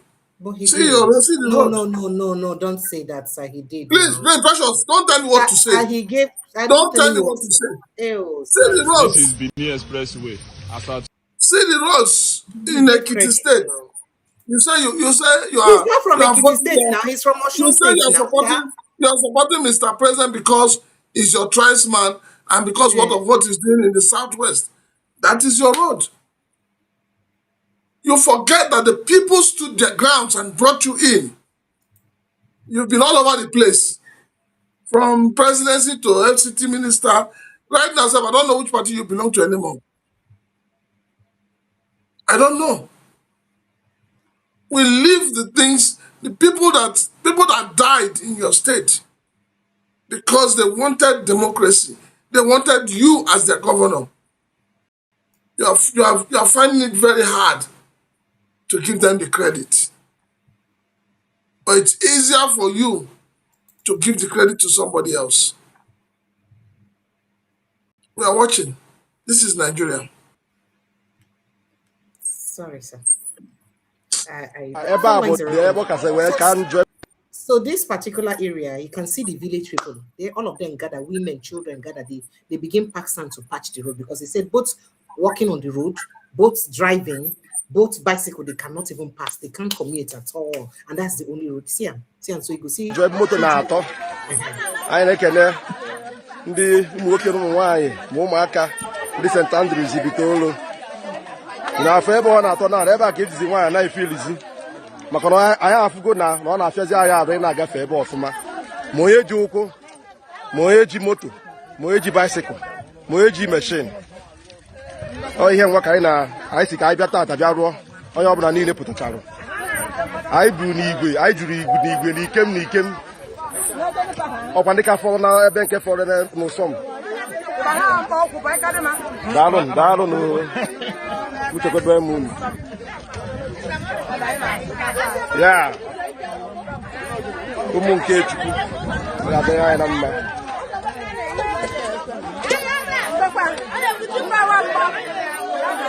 When the people come become their own construction company for a section of Nigeria, I can imagine how critical that has become. No, but precious, it's not funny. I don't have a road to my village right now. As I speak with you, I have no road to my village. If you're coming from Abia, Ngopala, I have no road. If you're coming from Aharan to my own part of Mbise, there is no road. And yet you have a governor who is all over the place. Who is all over the place, all over social media. APC is a disaster. And that's the truth. And it cannot be redeemed. I'm telling you, I have no road to my father's compound. And you say this is Nigeria, and then somebody will come and tell you he's a professor in working, I'll be professor by engineering, I'll be professor by construction, and tell you that the whole of Nigeria is a construction site. How people live in mediocrity without blinking an eye.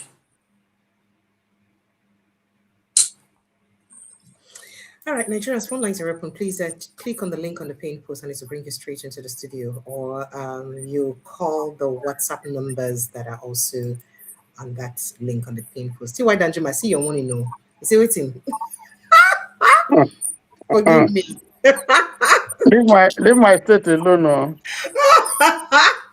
Leave my state alone, no. Prince, I greet you, Joe. Yeah, not because they give other people states basketballs. If na River State now, go give me hypertension and you collect your BS. Collect it, sir. Now, professor by experience. Yeah, if you go through waiting the prince they talking through, that Ngokpala axis is a no-go area now. It's a no-go. Even Bonny, even for professor by experience in state, if you go there, eh, you're not even sure if for sure all of them now. You see the new Niger Bridge where they build.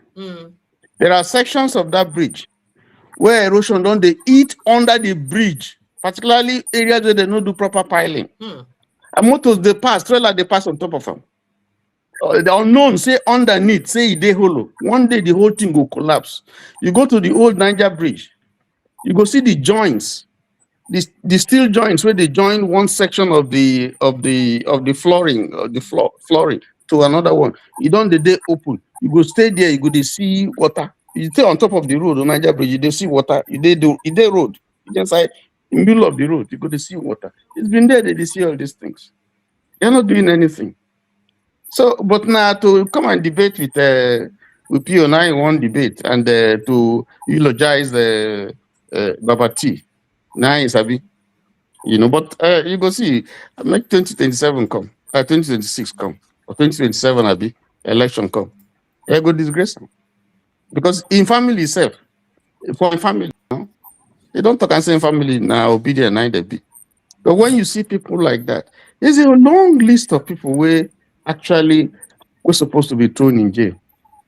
Sheikh Gingiri, Tenabe, Father Unsi, Arike, Wike, Umahi, Igboho, Oluomo, and many others. There are plenty, long list of people where in a decent society, they're supposed to cool off, they chill, they chillax for inside prison. But because, once you... Remove chillax from your mouth.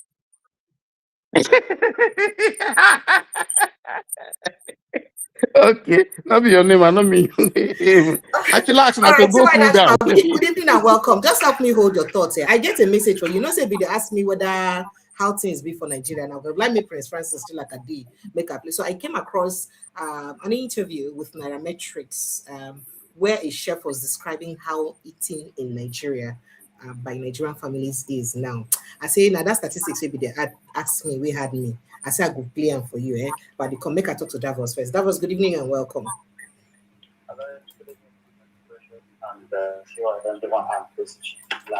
You're welcome. Happy Sunday. Your network is fluctuating, so you may need to be stable. Go ahead. No, I'm stable now. Can you hear me now? Yes, I can. Go ahead, please. Yeah, actually, the truth is that you can see the state of the infrastructure of our country, especially the nature of the roads. It's nothing to write home about. And if you come, since the inception of this government came into power, they've been in power for more than 3 years now, 3 years and some months. Nothing to show. I don't even know how or what will they use to campaign. And of the truth, me and you know, Anti-Pressure, that we've been running the budget of 2020. Is it 2025 budget is still in place? We've not yet. You know that they say that Rome was not built in a day. No, small. No, under Buhari, no. Don't even say.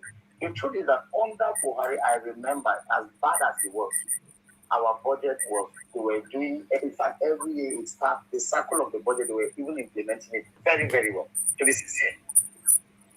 And I stand to be corrected. But it was when this man came in, he removed subsidy. I remember during Abacha government, as bad as Abacha was, someone can correct me online here. I think they used to deduct, is it 3 naira or 4 naira? You saw what 3 naira or 4 naira from the profit of petroleum products. How it was able to build schools and sink boreholes in almost every village in all 4 cardinal points of Nigeria. There were exercise books of PTF schools. We have even blocks of classrooms were renovated repeatedly. Although some people accuse Buhari that he really used the PTF, Northerners benefited more. But actually, I'm from in Plateau. We actually saw the work of the PTF because they were doing a lot, sinking boreholes in so many places. People doing a lot of road construction. That's just from that 3 naira. Imagine now at the pressure, how much were we buying fuel then? If someone can sit down and do the math, you know that our journalism, to be sincere, most of our media houses, there used to be a journalist called Fisayo Soyombo. He's an investigative journalist. I know. Yes, he's an that guy has gone quiet now. This guy, of course, there's a guy also called Olu Phillips. You used to see him, he used to go to the creeks of Niger Delta to report some of those abnormal things that were happening in Niger Delta. Those were, you see, with this insecurity that is happening even in the north, even in Jos, Plateau, Benue, we needed investigative journalists that will go and disguise themselves, sit down with these people and be unraveling the My dear, it's always easy for you people to sit down where you are. Tell people, investigative journalists, to sit down and do this investigation. First of all, do you know the resources it requires to get a journalist to sit down and dig information? It's very capital intensive because you spend money in it, and then your safety is also involved. You know the people you're dealing with. So anytime you people sit down and say those things, it's a bit offensive to people who actually know what it takes to get the job done.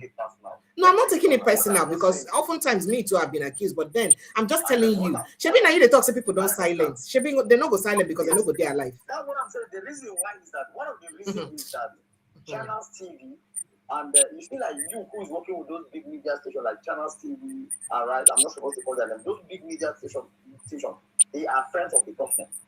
And you who is just an ordinary worker trying to do your job, if you do it to overpass your power, you lose your job. A typical example is the OPJ, Wazobia. He lost his job because he had issues with Fashola. And then they now took the TV, the radio station. You will choose between this man doing this program and then doing this program and then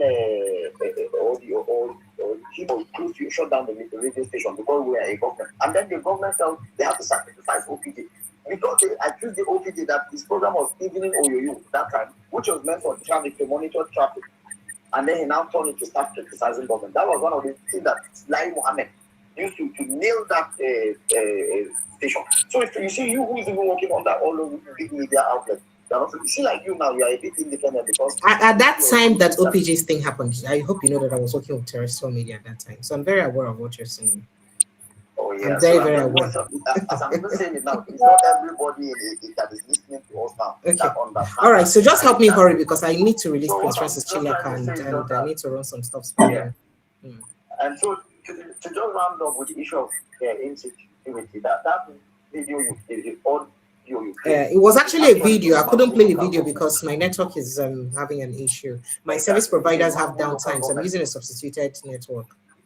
Yes, it's in Mangu local government where the people were under because soldiers are the one now killing civilians. So why are soldiers now killing the people there? If it's true, it is the local government that where the Caleb Mutfan come from now. It's his own local government.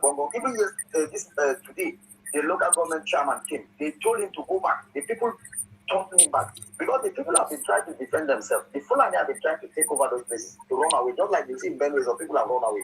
But in that case, all those areas, I cannot start mentioning them because of security reasons. The people don't run away, they stay to fight. So now, the part of those soldiers now, they now send them. Sometimes when they send the commandant who is in charge, if he's a Muslim, they can now say, open fire. Open fire. That is the reality of what is going on. So you see that, as I said, the truth is that there's a lot of things that they've been using to hide. That's why you see, even I would like to send more videos for you, but the truth is that the country, you see, even what English Alliance is even trying to say, that senator could be Boomba from Bauchi State. Because Boomba has been the one who, even whenever they shoot some of those terrorists, they have a small mini hospital in the south. They used to treat them. They have been accused, it's the same issue Boomba Umar that sent some bandits to Mecca. So the question is that how is it that the federal government, the national security advisor, does not know this, and the president is unaware of this? How? What I say, and we now have an Office of Homeland Security. How is it that they don't know this? That's the question. The reason why they brought the issue of Homeland Security because Tinubu is not really reporting very well to the Tinubu. So he knows that this 2028, this election that is coming up, that's why he created that Homeland Security to bring a Yoruba man because everything that no Ribado tells him, even in the north, people Ezekiel Dachomo says he doesn't like it. Ezekiel Dachomo has begged to Ribado that he wanted to see Buratai. To see Buratai face to face so that because Buratai, Ezekiel Dachomo has been saying that because Nnamdi Kanu is an Igbo man. I didn't think Nnamdi Kanu is a Fulani man. They would have freed him. All right. That was. Let me let you go. Sunday Igboho was also free by Tinubu. This is someone who has well, let me just go. Thank you so much. I appreciate it. All right. So T.Y. Danjuma, are you here? Make a play that voice note as I get for you, so that Chilaka Gofit, Mr. Chilaka Gofit react to him. So this is an interview between I think it's on Naira Metrics, between their host and a chef, a Nigerian chef, analyzing the system in Nigeria. Let's listen to it. Are having to see, guy, people are having to compromise when it comes to food. You see people going to the market to buy half cut of yam. Oh my goodness, even spaghetti, they are breaking it now. You see people going to the market to buy this thing they call esha. Yeah, rotten tomatoes. There was a caterer that brought rotten. I'm sure you saw the video. Everything was literally filled with maggots, and the person that wanted to grind it was complaining. The people that were buying it said, "We are not complaining. Blend it like that." And the funniest thing is that people no longer afford to buy food from even bukas again, because when you calculate how much you are spending in the buka, maybe for example now, a good meal in the buka system will cost maybe like 3,000 naira, 4,000 naira. If you are saying you want to buy that every day, how much is that going to cost? Yeah. So I was one of my friends that was telling me, was it 2 weeks ago that she was at the market and she heard somebody and she was pushed to tears because this woman came to the market for 2,500 naira and she wanted to buy a few things, and then she got to where they were selling pepper and she saw that one tray of tomato was about 1,000 naira already. So she was begging, please can you give me everything? You can give me 2 pieces of attach and everything just to make 1,000 naira. So she was pushed to tears. And this is the reality of a lot of families. And now, this is not the reality of a lot of families that are poor, my brother. This is the reality of a lot of average middle class families. People that are earning maybe like so imagine what's in the pot they go through. 100K. Make a repeat. I want to hear this part. The reality of a lot of average family, people that are earning maybe like 500K, 400K, 200K, that have families, they have children to feed, school fees, all these things. Now you find out that they are now eating once a day, twice a day. Nobody. It's very hard for you to find a Nigerian eating 3 times a day now, except you actually have money and you don't even care about what goes down in the market. Do you understand? But an average Nigerian family, I'm not sure they eat 3 square meals anymore. So they will do breakfast, they will serve all the kids, even the kids. So now before it was our parents. Because I know growing up, my parents they will eat in the morning and then they will not eat in the morning, they go to work, eat at work, and then come back, we'll have dinner. But now everybody they collect. Children, parents, everybody, even infants. You will see that even mothers are compromising on the quality of milk they are giving their children. And then again, if you want to start to blame them, you look at their pockets. How much do they actually have? Absolutely. So even if families think about it, plan their budgets appropriately for the month. Okay, this is how much we're going to spend. This how feasible. My brother, after 1 week, you say Jack Robinson, things have literally doubled. After 1 week, the money is exhausted. So yes, it's okay to think it's not feasible, pretty much. Okay, so T.Y. Danjuma, I thought to raise this conversation because of waiting me and you talk about. Please just call one WhatsApp line, or I'm sharing internet with this other one. Please call the next WhatsApp number, please. I'm sharing internet with this WhatsApp so that because my service providers is down. So T.Y. Danjuma, did you hear that? In fact, there was even a statement she made that proteins like turkey is a luxury for a lot of Nigerians. And look what I could find. I feel like everybody involved in the family system should be aware, should be in the know of things like this, so that when one party is talking about it, you are not lost. You are not saying, but I gave you 200,000 naira now. 200,000 naira should be enough for one month. But in the real sense of things, 200,000 naira is not enough for a family of 4 in a week. Yes. In a week. I'm talking about food. Yeah. Only internet, water, light bills. you know what that's saying. Yes. So now for food now, you have to think Okay, all right. I just wanted to, make you understand what some people they go. Man, look what I go say about. Eat for survival. Did you hear what she said? Now eat for survival. People not eat for They don't survival. just eat for the sake of it. Some people will tell you that I've not eaten turkey for the last 1 year, 2 years, and it is true. So turkey is now a luxury. Affect even we that those recipes.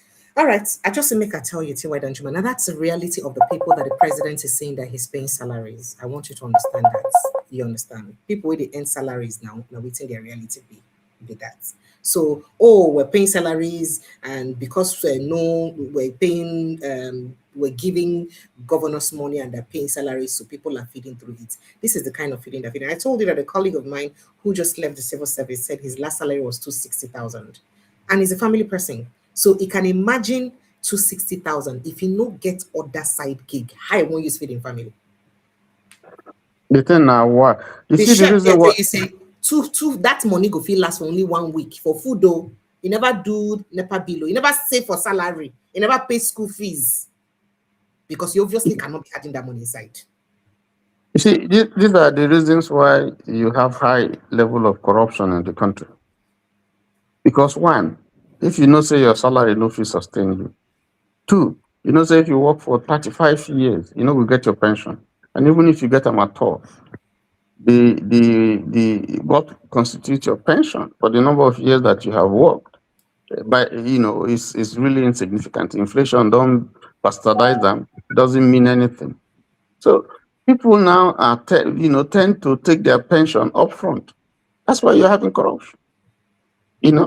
And then it's sad that you go come see on the other side, you see people, politicians, which some of them will not go school, will not fit even read figures. When you give them money, thousands or billions or trillions, make them read. They know fit from top to bottom. They know that they're good stagger, they know fit. And they are taking home, all kinds of monies and allowances, doing nothing, sitting allowance, just sitting there to come and chat and come and talk about how this one chased this woman or how this one not chased this woman, and they go pay them sitting allowance. It's sad. That country, the way what it has turned to now, is so sad that I don't know. In fact, that's why we're saying that when you hear people looking at the situation now, like this people where they talk so, if you check, they don't get PVC. If you check that day to vote, if they say they're not good, then they are not going to vote. And you are sitting, fire, they burn you. And you have the power, you get something with at least what you go do to help change that system. No, they won't. So there's something wrong with our mentality. Because this thing they are saying, they are seeing it. It's not, they are feeling it, they are seeing it happen. There is nobody that is not feeling what they can. Nobody. I say only person when go feel and a person where they get free money from government. There is nobody that is not feeling it. Protein. Precious, let me tell you something. I want you to let me tell you something. This is many years ago, not with this government. This is many years ago when I was still in Nigeria. And I don't know if this one will put anybody in trouble, but I once had the opportunity of supplying food to the prisons, one of the prisons in Nigeria. One of the prisons to supply food. It wasn't my contract, but I was working for somebody so the company, because they deployed me to that area to go and manage it for a while. Precious. Sir? When I share food finish where they go eat for 1 week, because I go share, and when I give it submit them to correction officers, so they go carry and go their store. And then I am still within the prison or correctional, what they call it now. Then it was prison. I still did there, to do a few things and do a few work and, dot the I's and cross the T's. I see officers carrying polythene bag. So some of the food that I've shared meant for prisoners, they are taking it home. At some point, I couldn't stand it. So I went to go and challenge the superintendent in charge of that particular prison. They told me, say, what's your business? Have I not ticked the thing for you? I've ticked all the things that you have supplied. Are you here to come and supervise people? You are here to supply food. What is your business? Make you walk up also. Make you close your eye. I was dumbfounded. I said, what? I said, what? You were supposed to correct people. Food that is meant for people. Where the way when I put for prison. Now you they collect. Who is the greater thief? So if you look at this, you don't think where this country spoil. Oh. You don't tell where this country spoil and nothing is being corrected. Nothing is being corrected. But it's now worse. You don't be like a cancer, we don't they spread. You don't reach stage 4 cancer. So instead of things to get better, they have gotten worse. In fact, at the stage that we are in now, this current government, and truth must be said, they say that they try. But if you go feel the pulse of the people, if you go check everything where you check, this current government, has brought the nation under political incumbents. I don't talk on before here. The country is bleeding. People are dying. They are not surviving. But a few, where they may, but you still have a few. The gap between the middle class is completely wiped out. The gap between the poor people and a few where they steal money from government, because that's why government is the most attractive business now. That's why it's they do or die. That's why you see what's happening in Ocean. They want to kill, they want to go and disrupt things in the local government. They want to kill people. They want power by all means. And so you can spend all kinds of amount in billions. If you spend that kind of money to get an office or to get a position, how are you going to recover the money? Is it business? Is it, are you trading? So you see that if they spend that money, they must get it from somewhere. And where they get it from is the money that is meant to do these roles, so they talk about, to do provide healthcare, to do very constructive things, education, agriculture, security, that will better the life of the people. So that's what is happening. So the only option open to us are the token, whether you like them or not. The only legal option, there may be some other options. The only legal option is looking to 2027 if it's going to come. To say 2027, if he comes, I will do my own bit to make sure that I contribute. That's the only thing some of us can do. You may not be in the forefront fighting. You may not be contributing in any way, in any form, but you have your vote. If you have it, you must be ready. Don't sell it. Because if you give 5,000, you go chop and now, you go still, the thing will still go to face you. It get worse. Take your vote. Prepare. Your eye, don't shine your eye. Don't see what they happen. Go that day on the day of voting. Go vote for the person where you think, say, Nahim, go change the system so that life will become better for everybody. If you don't do that, well, this thing will continue. It go there worse. It go there worse. Because where would they now stage 4 cancer? And person with this stage 4 cancer. I'm not saying I'm in your trouble. You don't talk past your time, no vex. Thank you. Thank you. Thank you so much. I appreciate you. Mr. Ike, welcome. Hello, you're welcome. OBC, you're welcome. Mr. Samuel, you're welcome. All right, Mr. Ike, let me let thank you. You have 5 minutes, sir. Sincere apologies. Just go ahead. Good evening. Good evening, sir. Welcome. Mr. Precious, Sir? watching these videos and looking at the development in Nigeria, it kind of makes me confirm that APC is a fashion designed to destroy us. I'm telling you, anybody could say it's a harsh word. Everybody could say that. What else can a repressive government do? Our life is in danger. APC is after our lives. And they have the biggest mouthpiece because they can do propaganda more than any other person. They have all the war chest. They have all the money. They have everything you can think of. So they have decided to become a fashion, if fashioned against us. Just look at roads. If you listen to what this government is saying, it will look like every road is motorable. Okay, think about it if we don't have alternative source of information. You will only watch the one coming out from the mouth of Dave Umahi and others, and you think everything is rosy. Watch this. The videos I was watching was depressing me because I know how somebody's business and somebody's well-being could be distorted by this kind of roads that we are seeing. Flooding. I am not saying there are no flooding in other part of the world. There are flooding, but you know the one you can call natural disaster. There are flooding that you can really call natural disaster. There are some that are done out of negligence. I don't want to buy this story when they say, oh, it is the people that are pouring refuse.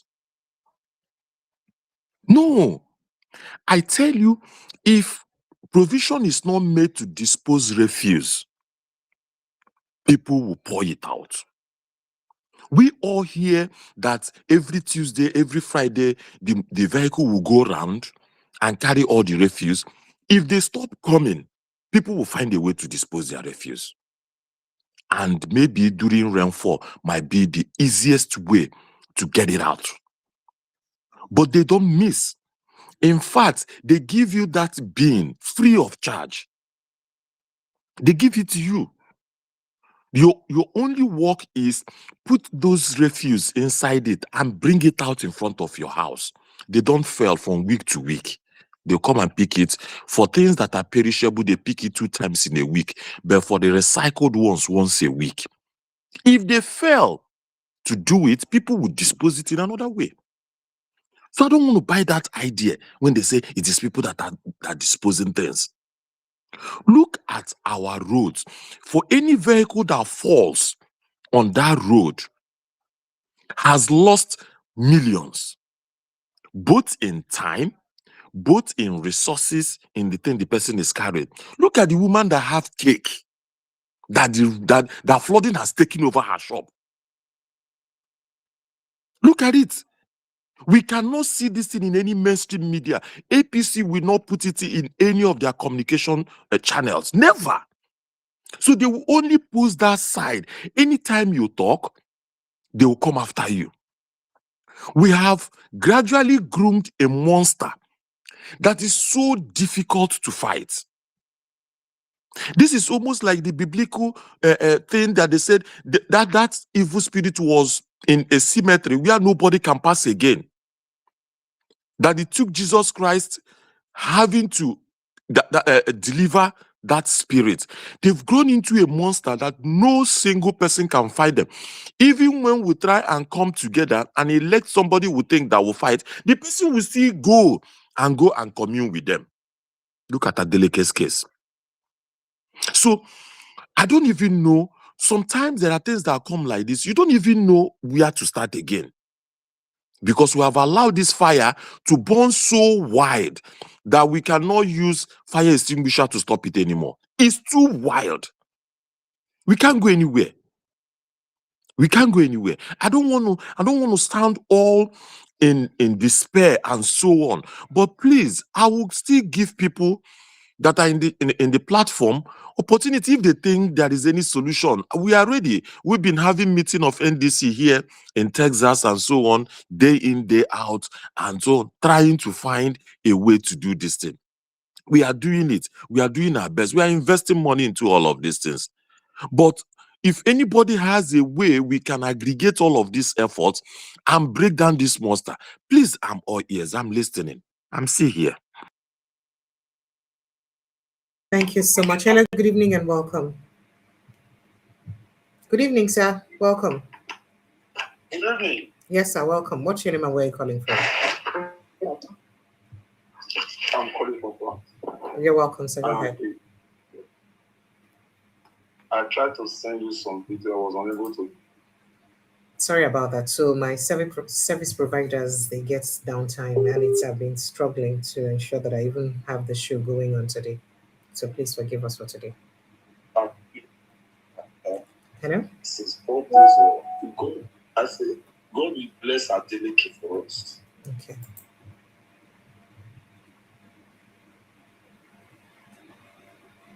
Hello, go ahead, please. Oh dear, our village people.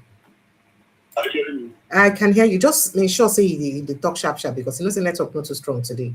Okay, yes. So because you went to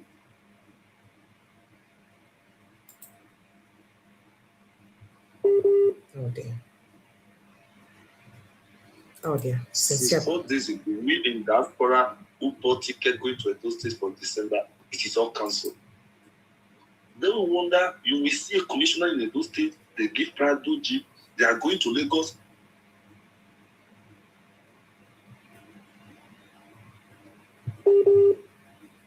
Oh dear. Carry private jet. What is happening? What happened to the Prado Jeep you bought? The police security they all have. They don't go have the security attached to him. Normally they have the security. So why are they not? They have that.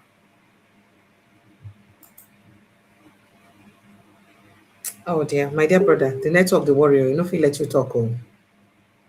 Hello? Yes. Okay. The network? It's so bad. The network is very bad. Hello? All right, so you may have to call us back. The network is really, really very bad. Let me go to the next person on the line. Hello. Hello, Precious. Yes, you're Good welcome. evening. Good evening. Yeah, how are you today? I'm doing okay. How about you? I'm good. Tiwa Danjumas, the panelists, everybody, good evening. Good evening. So, Precious, Well done. you know, yeah, big beauty pass. You know, yeah, Precious, we'll be saying all this for the past, I don't know for how long. You know, the worst of us in the society cannot take charge, cannot be leading the intellectuals or the people in the business world or anything. It's in all over the world, it does not happen. They don't allow the worst in the society even get close to the seat of power. It doesn't.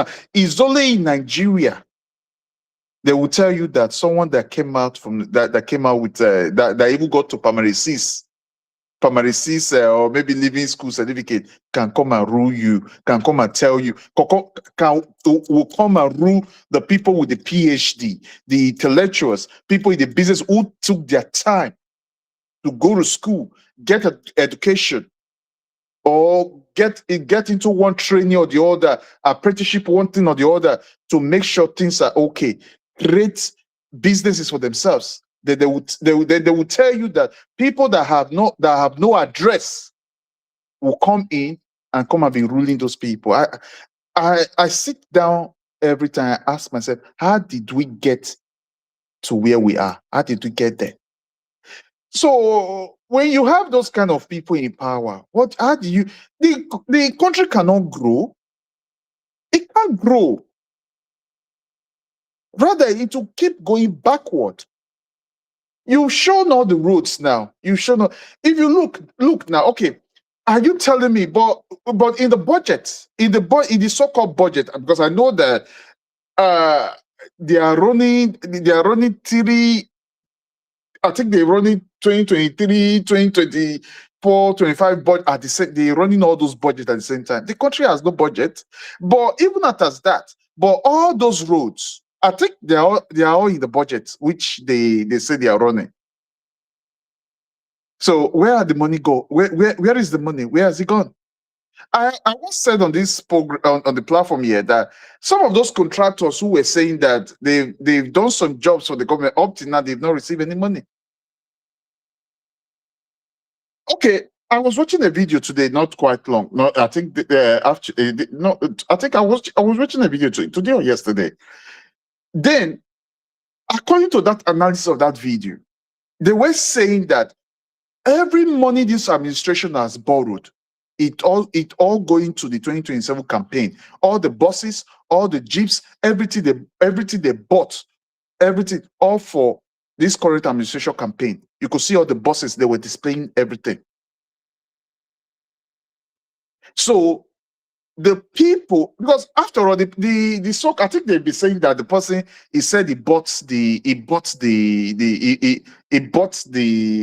what is it called? He bought it. He bought the presidency. So therefore he can do whatever he like. He bought it. So you could see that the wickedness of these people, it has gone beyond, or should I say greed? It has gone beyond control.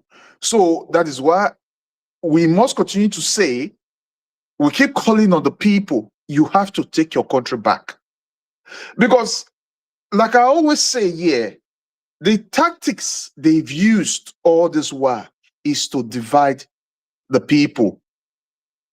Is to divide the people by this ethnic whatever, this ethnic and bigotry line. Oh, okay, Brafa, or Dudua, this and that.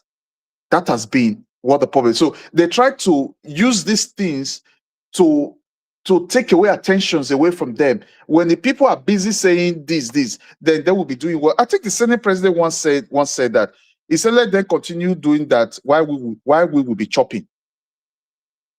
I think the so-called Senate president that once said that.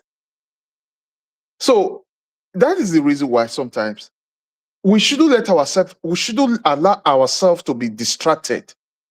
It is time, even though in the future we want to bring in some kind of, say, okay, autonomy to each region, but the first thing the country must do, they must unite to bring in a constitution which the people can work, which the people can obey, which the people can work with.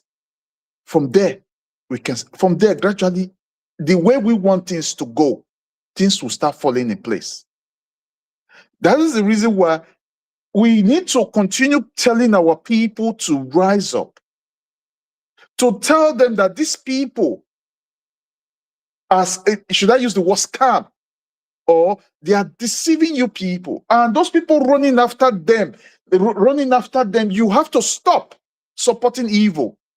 It's time for you to stop supporting evil. Pick up the courage and start speaking truth. Stand for the truth.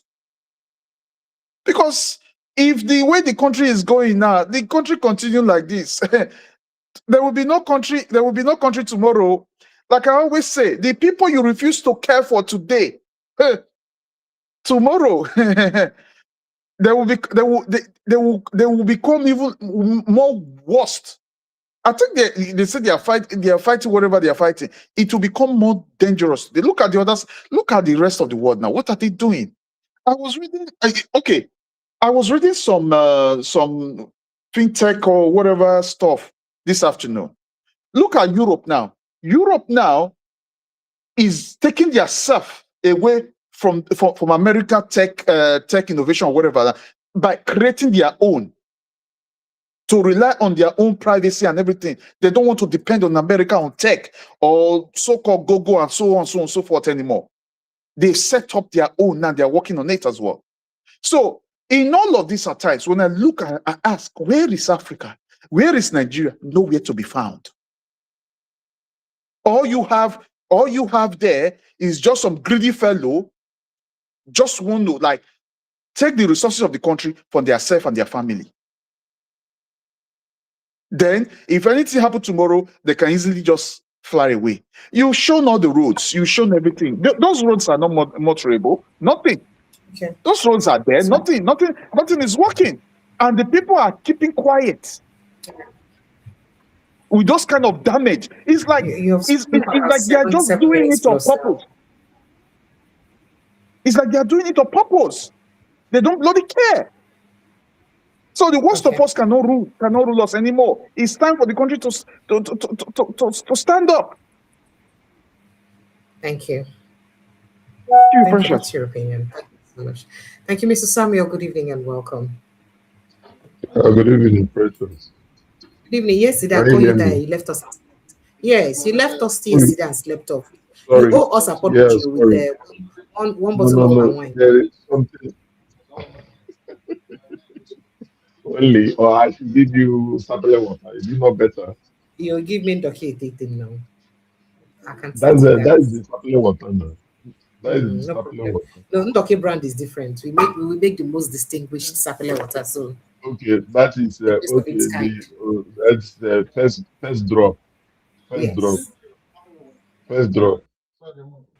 No, no Go ahead, sir. problem. I know that one is always expensive. I'll try to make sure that I get it No, for no you. wahala. Go ahead, sir. Yeah, please. Just like what we are saying, I pick one particular important thing that when Chilaka was Your saying. voice is fluctuating. Can eh, you help me keep your voice steady? Your voice is fluctuating, sir. okay, okay. Can you hear me clearly now? Well, just help me Can you make your hear me voice strong. clearly? Go ahead, sir. Go Okay, ahead. okay. Like what I was saying, I said I pick one point Chilaka make why when he was talking. That thing is the issue of political talks. You know, he was talking of maybe creating the awareness or lecturing them or just bringing giving them the awareness of what they are doing and the consequences of what they are doing. And not only that, the people they are working, they cannot even allow them into their sitting room, into their living room, into or even inviting them to come and have a breakfast with them. They are only using them to just do the work. And after which, highest thing they will do is still to put them at the gate to be their security men or something like that. But the area I'm going is if you watch, the real issue is because it will be difficult for you to see an educated person, a real educated person who is well educated to be a political talk. It will be difficult. You know, no. Hello. It will be difficult for any well-educated person to start doing political talks. You find out that this thing now, I now look at it, look at what happened in Kano, where a whole state government said he married up to 1,500 people. Why? Wives. What are they going to bring to the society? People that cannot marry by themselves, you married wife to them. People that they cannot even feed themselves. Okay, when they marry, they will now bring out children, which they cannot even train. At the end of the day, they according to them, they put them to the street and start begging alamajeris or what. This political, sorry, not political. This all these bandits we are talking about today, where are they coming from? These are people that they have no future, if I put it that way, because they keep on bringing up people they cannot take care of. This is the major issue we are having. This the so-called political elites or something of that. These our politicians keep on because they know very well whether good or bad. If this thing we are saying now, if you now see all these people I'm talking about, maybe somebody who has not even seen 2,000 or 3,000, they give them 50,000 naira and give them guns. What do you think? Immediately, because the awareness is there, nothing, no, nothing. Even if you ask them to go and clear one village, they are ready to do it. So these are the major issue we are having. If our and our even the government is not even ready, they are not ready because the basic thing is that the education aspect of it. Many of our people look at it about. I think from the statistics we are having that about is it 120 million or what uh, out of school children or thereabout, if I'm not mistaken. So if you look at that number that are not going to school, what will be the future of the country? What are we going? What are the future? What are the future youths? What are they coming up with? Okay, look at today, even the school we are talking about. If you finish school, self, no work. Even if you go to school, after school, many of them, even from the people that even go to university, from the university, they are into Yahoo, into all this. They call it Yahoo, but if at the end of the day, what they are doing is rituals. They do rituals, all sort of bad, evil things to make sure that they get money. These are the problem we are having because tell me, since this APC government came in, how many companies have they built? Maybe for the new graduates that are coming out, maybe they will employ, or they will maybe as you are coming out from school, this is where you are going to. Thousands and millions of graduates are coming out every blessed day doing nothing. What? How would the country move forward? There is no single. We are talking of road and everything. No single plan. No. I do remember. Is it during the time of Yaradua or Basanjo or what they said? Five or Jonathan too. 5 point agenda. If I'm not mistaken, I think promise you can bear me witness. What is this present government? What are their plans? What are the? In short, let me put it this way: which this thing do they have, or they want to show Nigerians, or they are pursuing? I think they said government is continuity. Let's say from where Buhari stopped. This then Tinubu will continue from there. Where? No plans, nothing, no program, nothing whatsoever. Now they have lined up millions of buses that they want to use for campaign. Which road is that vehicle going to pass? According to Chilaka, you heard what he said. Even that buses are even more than the buses that are transporting people. Yes, I have many people today that said the Uber is no more working in Nigeria anymore. Because even the people that are driving the Uber, people cannot even afford to enter Uber. Uber is working in None. Nigeria. Uber is working in So Nigeria, what I sir. mean, hold on, because I do remember I have about 2 or 3 people now that are doing Uber who they have even put the vehicle for sale because they are not making anything. That's exactly what the angle I'm going. It's not that they are bound it or it's not working, but the people that are using it are not making anything. Even they cannot even use it to feed their families. Most of them are talking of sell the vehicle. One was telling me if I sell this vehicle, this car now, what is he going to do? Because even the value of the car cannot even do him to start the next business. I don't know. Are you getting what I'm saying? Or are we talking about the fuel price? Thank God you use car. How much are you using to fill your tank now? So all these things, the major issue. I listened to Chilaka, Prince, when he was talking. If you watch, especially with the real area I picked was this talks of a thing. What do you expect? Number one, when there is no education, nothing whatsoever. When they use them finish, they dump them. Yes, the people that use you cannot even allow you to enter their gates.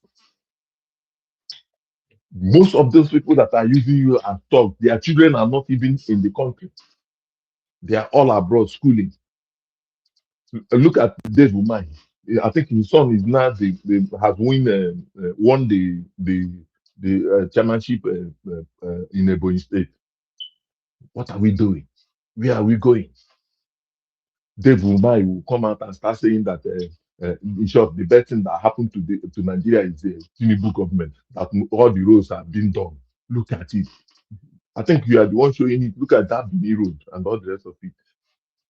Many places you cannot. I think they blocked. There was the one I walked where they blocked the governor of those states that he cannot pass because the road is flooded. People have they spent 3 days, 4 days in the road. What are we talking? Where are we going? The only thank God that my brother that called from Texas said it. the major issue is not for us to be talking. I always say this thing: what are the strategies for us to make sure that, because there is everything we are doing now is how do we make sure that this government do not come back? APC is a very if there is any cancer that is more than stage 4, that is what we are in. Not even stage 4 anymore. If anything that is more than stage 4, that is because I know that after stage 4 of cancer, is the next thing you are talking of is how many days are you to live. That is what Nigeria is talking about now. Yes, I don't want to. Most times, sometimes when you start talking about, I repeat myself. The only solution is how do we strategize to make sure that this government do not come back as far as this country, that this Nigeria is concerned. Many people today cannot come back home. All right, Mr. Sam, thank you. Thank you. Thank you. Thank you So so much. You've spoken way more than time. Thank you. I appreciate you. All right, Tiwa Danjuma, back to you again. Is there something else you'd like to chime in on very quickly, Sam? Yes, just to say that I know that you would know this device that they call gyrostat. Gyrostat is a mechanical device, that helps to stabilize a ship or aircraft or spacecraft, so that it can navigate its way to its destination. So you find a ship during it sails on top of the water, storm comes, and is still able to hold its own. Our political gyrostat is, in fact, has been removed. So the ship is sailing, is rudderless, and if something urgent is not done, it will be like the story will be like Titanic. The situation is so bad. I mean, look at you are saying that there is another fake agency that has been discovered. Oh yes, there is. There is. And I don't know whether it's the same thing as this other one we didn't discover. It's not. With the I national think brand development you said. and made in Nigeria project, because that's one is another one where that is headed by the national coordinator and executive director is the one honorable one boy the Buchi George. So maybe the one you they talk, and the third one where they don't discover. Everybody's mom, they know if you talk. Because there's nothing to talk, there's nothing to say. Tiwa, can you help me hold your thoughts, please? Let me speak to Mama calling from UK. Good evening, ma. Welcome. God bless you, my sister. You're welcome. Go ahead, ma'am. Did they alive? How are you? Well done. Just the manager. Oh, yeah, go ahead. One thing when I want to talk about that Tinubu. What's in do? This one where they carry us, they go where we don't know, so Yeah. we don't know where to carry us. They carry on go where I don't know. No, we don't reach there already. Hey. We don't know road where they come out. Oh, sorry, ma. We still thank God. But anyhow. Let the letter know say not be only itself it is disgrace, now the whole war. All the whole Nigeria where they the whole war.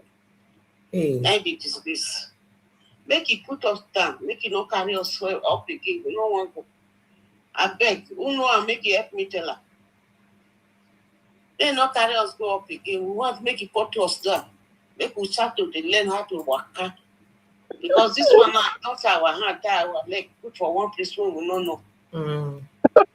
You understand? I don't understand though. You understand, my sister? Mama. I say, well, don't go so people I say don't cage us, we don't know where we go again. That's what it be. And number 2, this election when they come so everybody make we pray. Because this one when they go so make they not go bring kosa come. Waiting I see for during civil war, I don't want to see them again.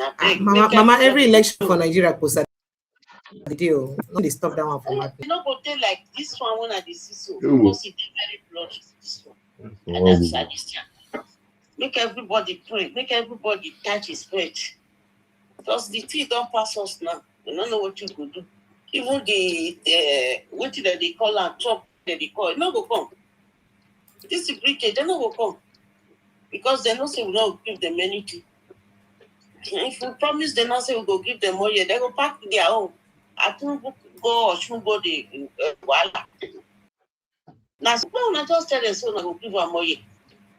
Why not go fight? Go fight that fight, you go win. What you go do? The oil now they never finish. They go draw and go finish. Everybody go sleep for house. The 400 people when they say they bring them come for Dubai, where they never even bring one come out, only one. Hello, ma. When they go, nobody knows.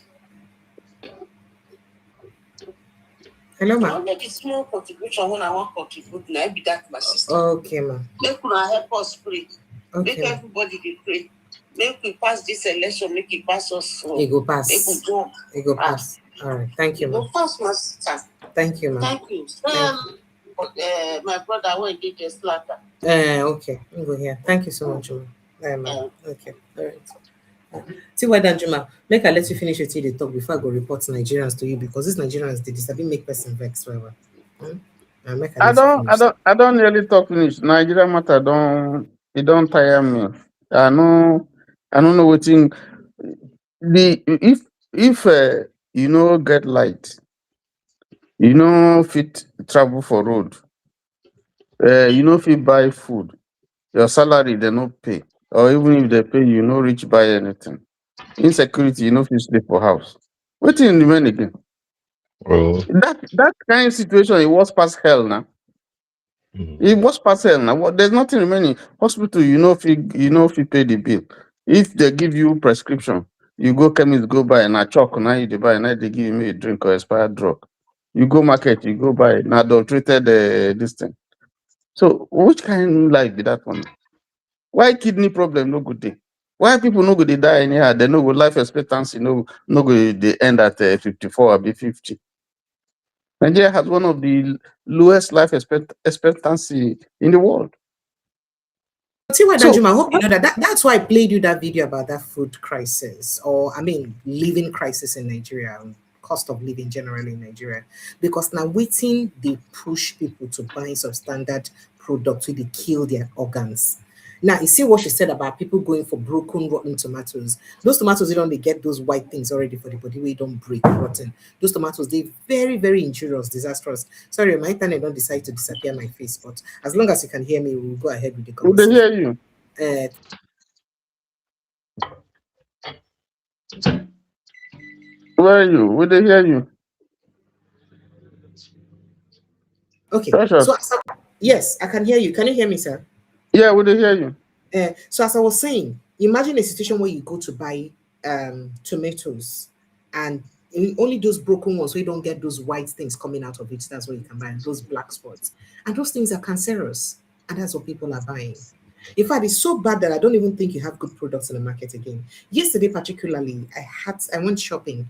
I tried to get onion, TY Danjuma, ordinary onion. Almost all the onion I saw had those black things in them that they said that is very cancerous. All the onion in the market, almost all the vendors I tried to get, all the onion. I get to search. I managed to see some with big onion. I had to buy worth of almost 5,000 so that it could feel last me. How many families can do that for onion alone? So it is very crazy. So now actually the cost of living, now they lead to people minimizing or reducing standard, where they lead to their death. And this is the part the government is not even looking at or paying attention to. Or perhaps to them it's not just much of a problem in the first place. It's really unfair. Because nobody will go know say something go harm in life. He will carry money by him if he gets a choice. And we're not speaking to those things.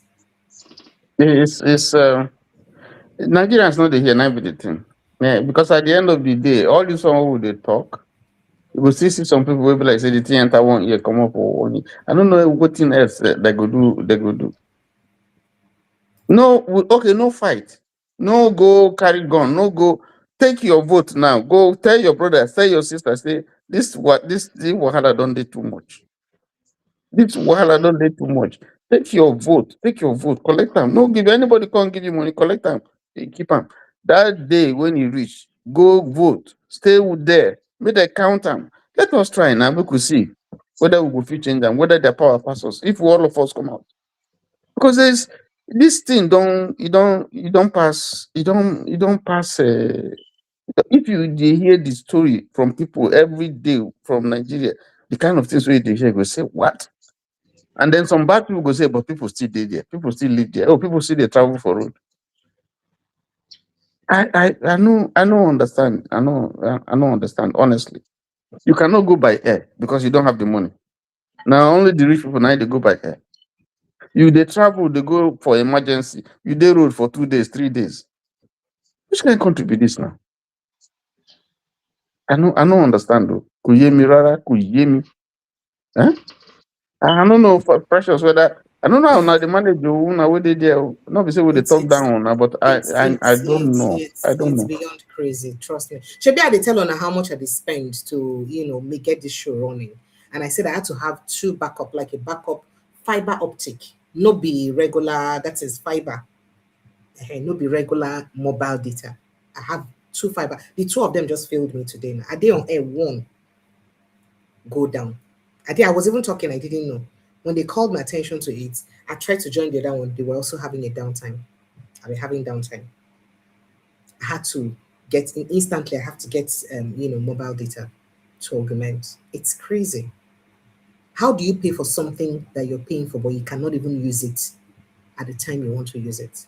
This na extra cost when Nigeria they make you incur. It's really alarming.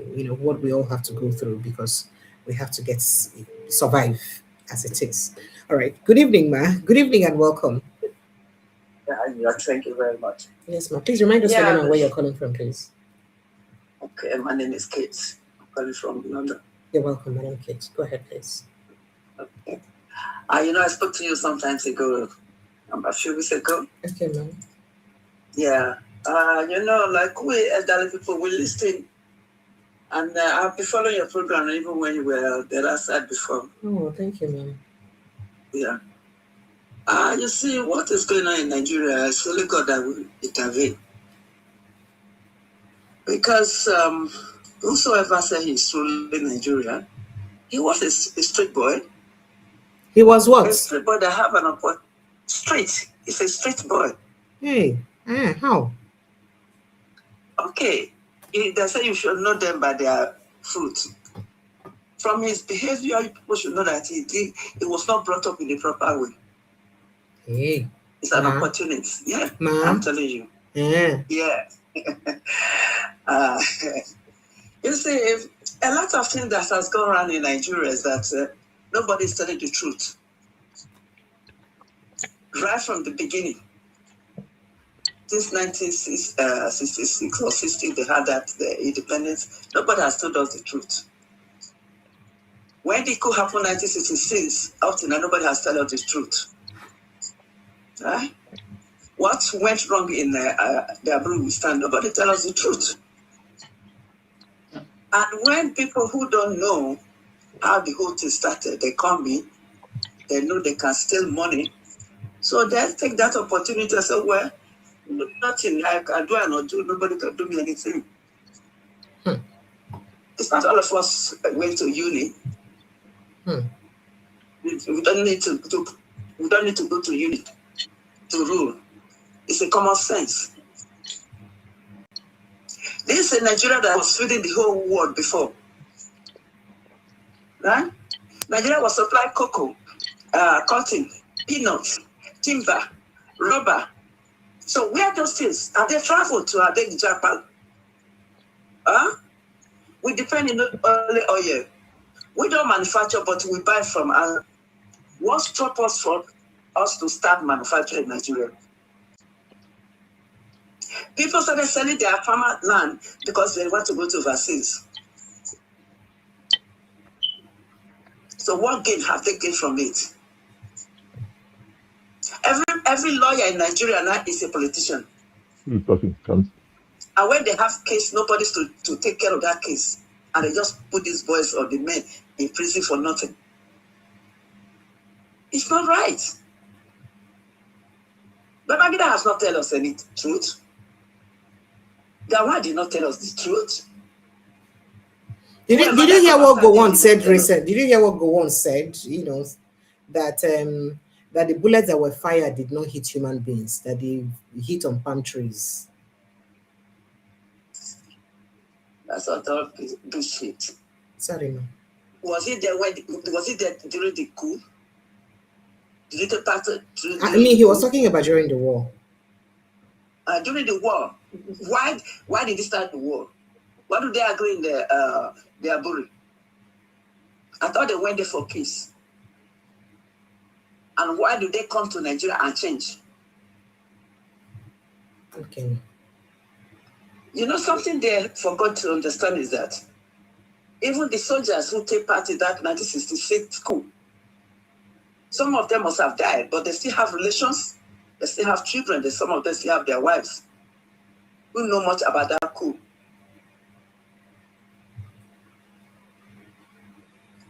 The trouble in Nigeria is 50-50. Let me make it clear to you. The trouble in Nigeria is 50-50. The Southerners have their own 50, the Northerners have their own 50. On development they are talking about, when Nigeria was using all these things to sell to the world, they were making money. We turned around and said it's only oil now. And what is the oil giving us? Trouble. People are stealing.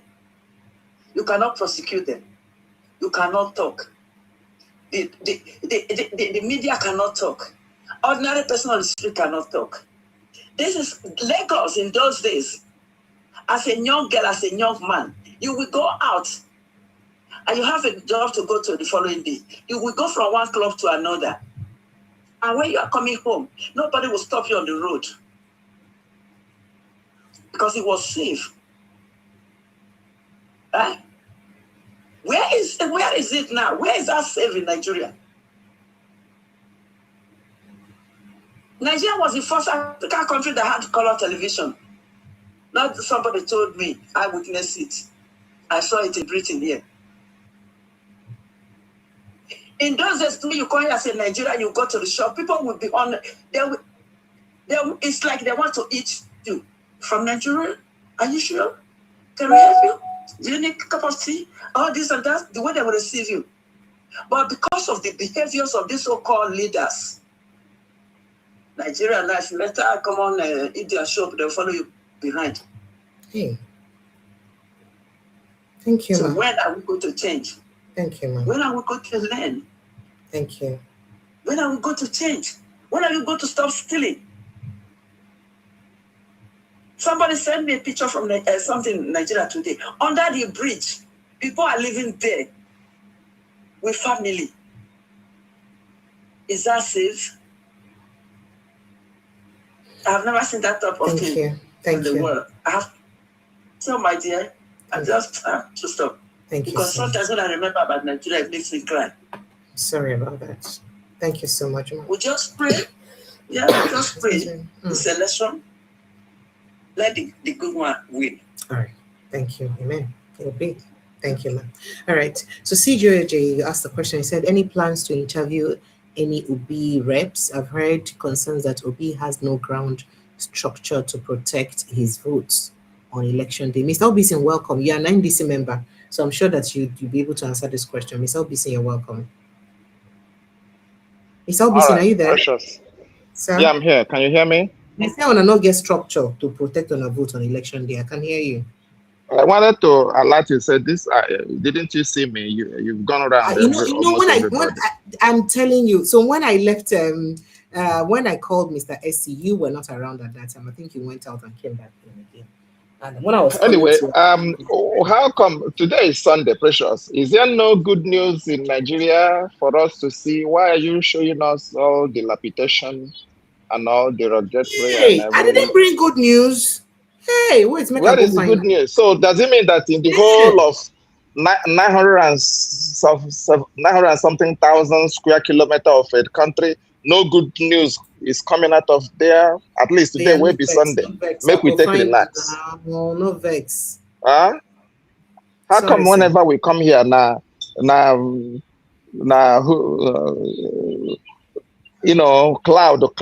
cloudy heavens we go to hear and see and discuss. Sorry, anyway, that's to put us on a lighter mood. Blessings everyone, and happy Sunday. My people will say Ujurumono. I don't know where to start or where to end and begin. But you know what? Precious, I heard that this lady, Betty Do, is in that list. She's number 92 in that list of campaign council. And her protege is number 37 or so. Is that true? Hello? You are right. She's on the list now. Right. She's on the list now. I said I saw on this guy that yesterday we didn't. She's there. She's there. That your sister Betty Do is in the number 92 in that campaign council list. No, she's not. She's not. It's somebody close to her. Somebody was indicted in that. No, she's there. They showed that she's number 92.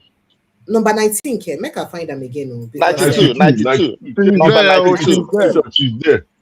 Make her find. So all her sins are forgiven. So that is the country we all say we have. I beg, not vex. So at what time did my mother give birth to a child called Beta Edusa? Oh, she's your half sister now. She's your sister from your another mother. Number 92 is Moyo Shore Ogunlewe. That's not Beta Edu. Check either 92 or 82, but I know very well that just check from the number 90 and see who. Because I checked, I did not see a Beta Edu. I don't know if it was my eyes. Okay, all right. Because I saw it on this guy. But I don't know that a lady who was indicted. A lady who was indicted alongside somebody something Ejeme. So the lady was anyway. Whether she's there or she's not there, at least somebody that worked with her is there. So that is the country we all aspire that we have a nation. Let me ask again, what happened to all the bosses former CBN governor bought for his campaign? Did they give you one since you are the APC woman leader? You will be competent today. You know, say I don't get Papa again. If I swear for you, my Papa grade go make it work for you. I'm an orphan. Maybe you get my mommy. I don't get anybody, and that's why people treat me anyhow, because I don't get anybody to speak for me. That's why you don't treat anyone like this. So, you know what? I know somebody. Before I continue, Mr. Ike, I know you. I don't know whether you are in our list of NDC. You know, we are having a sort of mini convention next week, weekend here in Atlanta. I don't know if you know. If you don't, I know about it, my brother. Okay. I know I'm in Texas. I mentioned it in our meeting here in Texas, and they sent me one article. I don't know. I don't want us to be divided. They sent me one article saying that thing is not recognized by them. I said, what do you mean? Okay, you know what? If Precious, let's talk after here. If Precious can connect us together, I will send you. I will even link you to our boss. Okay, our chairman here. All right. Because they even sent me a message to say I should be the chairman in Houston, and then the vice president in the whole of Texas. I told them I am strongly with them.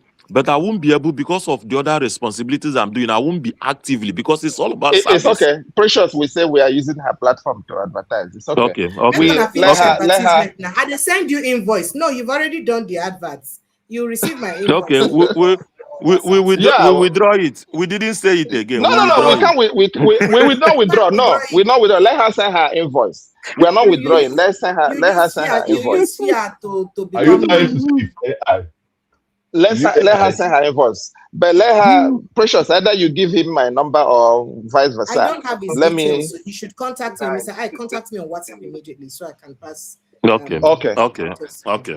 So meanwhile, Mr. Hobison, I'd like you to speak to the question that CJOG asked about structures to defend your votes. Those are the propagandas. Hello, Precious. Hello, Precious. Can I quickly say something to you guys, please? Bita Edo is there. I think she should be Bita Edu. Yeah, is on the list. I think What if you number? count, hold on. Let me They are count. numbered. So what number is she? No, because what number is she at? Just hold on. 1, 2, 3. They didn't number this list. This one is from the Punch.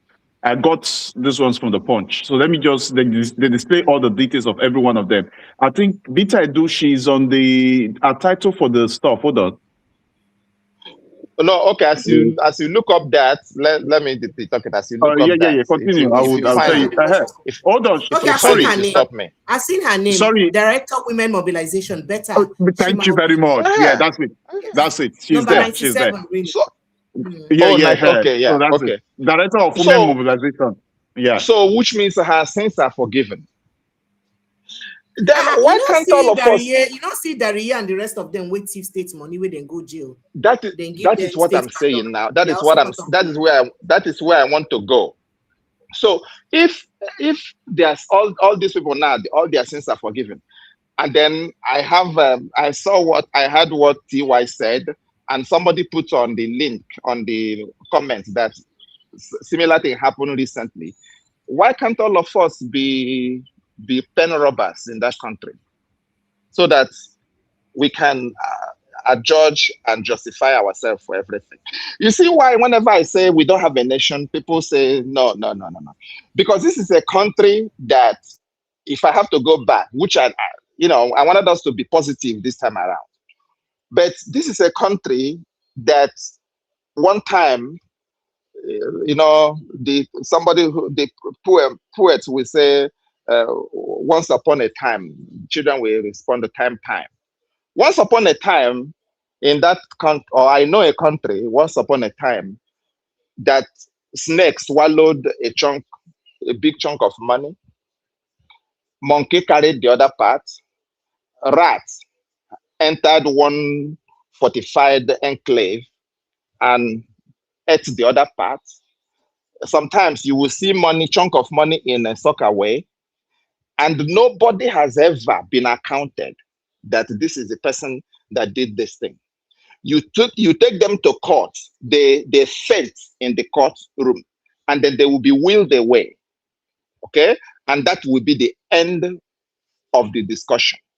This is a country, once upon a time, somebody went and borrowed an aircraft, a whole aircraft, and painted it Nigerian flag, and said Nigeria now has an airline.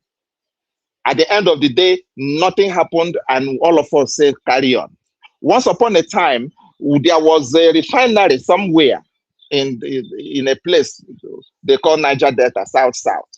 And they showed us a smoke that the refinery is working. Then the following week, the refinery is no longer working. And there are people being paid salary. There is budget for that refinery every year.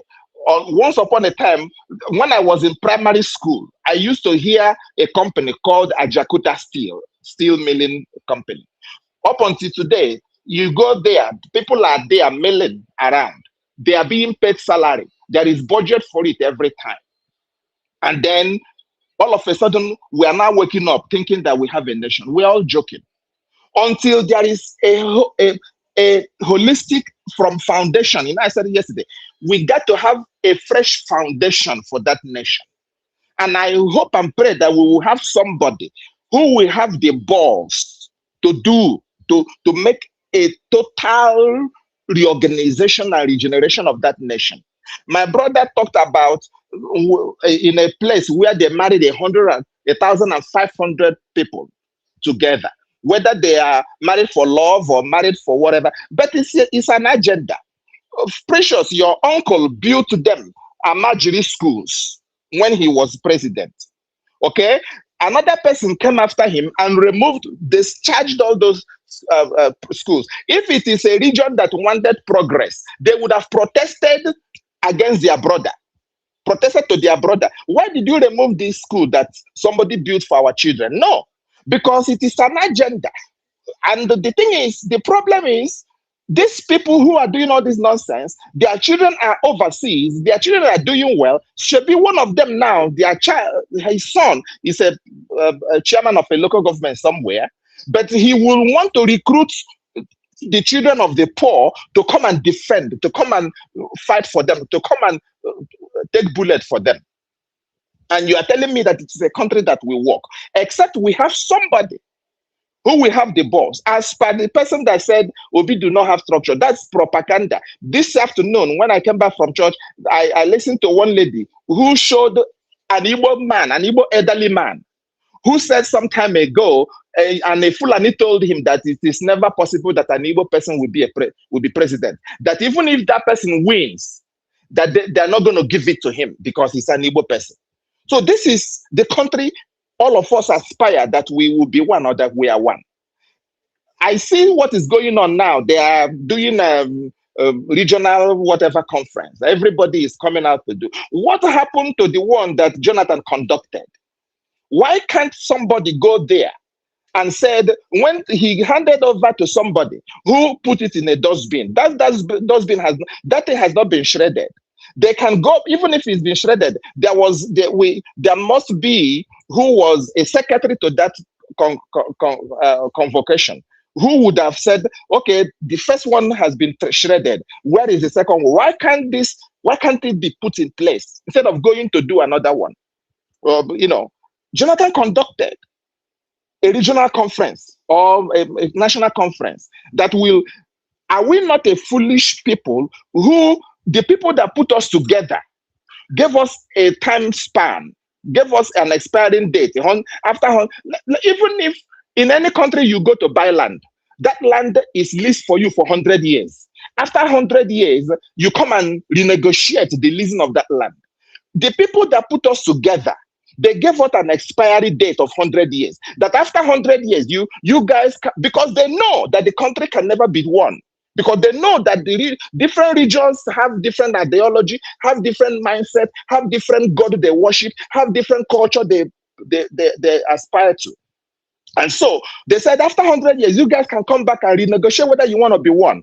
Yet, after 100 years, we are still forcing ourselves, instead of coming to the round table, and everybody will look ourselves eyeball to eyeball and say, brother, I don't like how you treat us. Why can't we do that? Why can't we be speaking to that? And the first time I came to this your platform, that was the question I posed to somebody. When will we, even the so-called educators, the so-called academia, the so-called professors, why are we forcing ourselves in this union that we know is not working for us? Even if it works for some people are taking advantage of the other people. Why will one tribe or one ethnic nationality be subservient to another ethnic nationality? Are we not supposed to be equal in the sight of God who created all of us? Why will some people have a sway over others? But that aside, that's my ranting.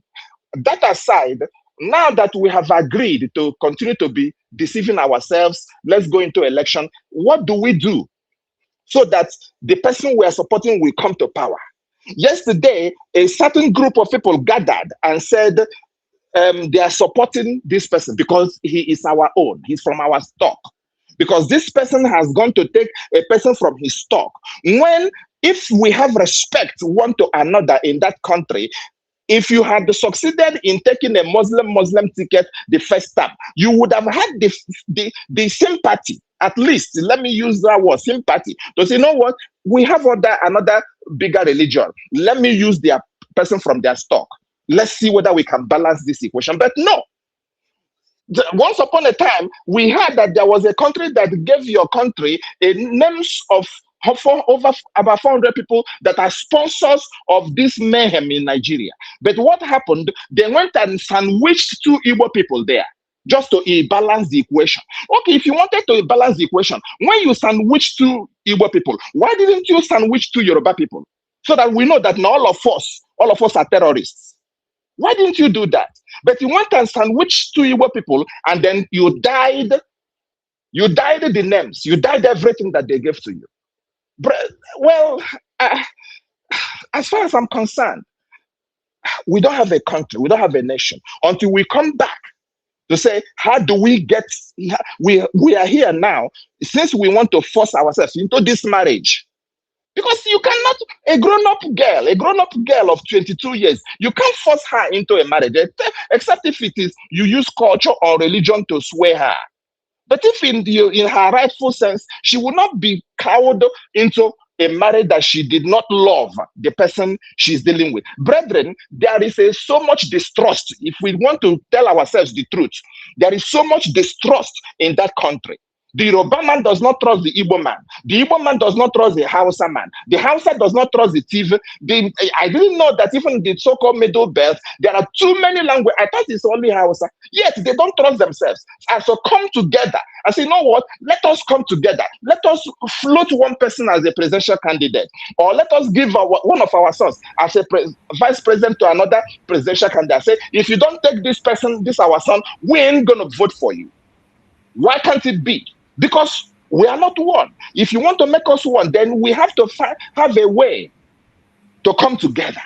We have to have a way to say, okay, let us bury the hatchets. As the mama that called from somewhere said, okay, thank you. Yes, we have wronged ourselves in so many ways. I mean, the Igbo man has wronged the Yoruba in one way. The Yoruba man has wronged the Hausa man in wrong way. Okay, we all understand all that. Let us bury the hatchet. Let us come and start all over. So in this starting all over, let us discuss on how we can live in harmony with one another. Because at the end of the day, even if you divide tomorrow, the Igbo man will still trade with Yoruba man. The Yoruba man must still trade with Hausa man. So let us come together. Let us find a way that we can manage ourselves and live together in harmony. That's where I lay my 2 cents for now. Thank you, Mr. Bisi. You've spoken for quite a while. Thank you so much. All right, Mr. Ike, you have something extra to top up?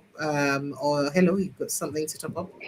Yeah, just a quick one. I understand that they are taking the APC, this campaign council or whatever, they are taking them to court regarding this campaign council, whatever. I understand that is already taking place or something. Is it true? Who is taking them to court and for what reason? Regarding the list of the published, regarding this list they published for the campaign council, that court will not go anywhere, so don't bother yourself. I've not heard that. I didn't hear of this. Yeah, I mean, anybody could say there are some people that are in that list that their stay there is endangering Nigeria. For the NRS, NRS person to be there, he has information about Nigeria and Nigerians. If he tells you to contribute towards it and you refuse, he could use the machinery of NRS to deal with you. So he's not supposed to be there at all.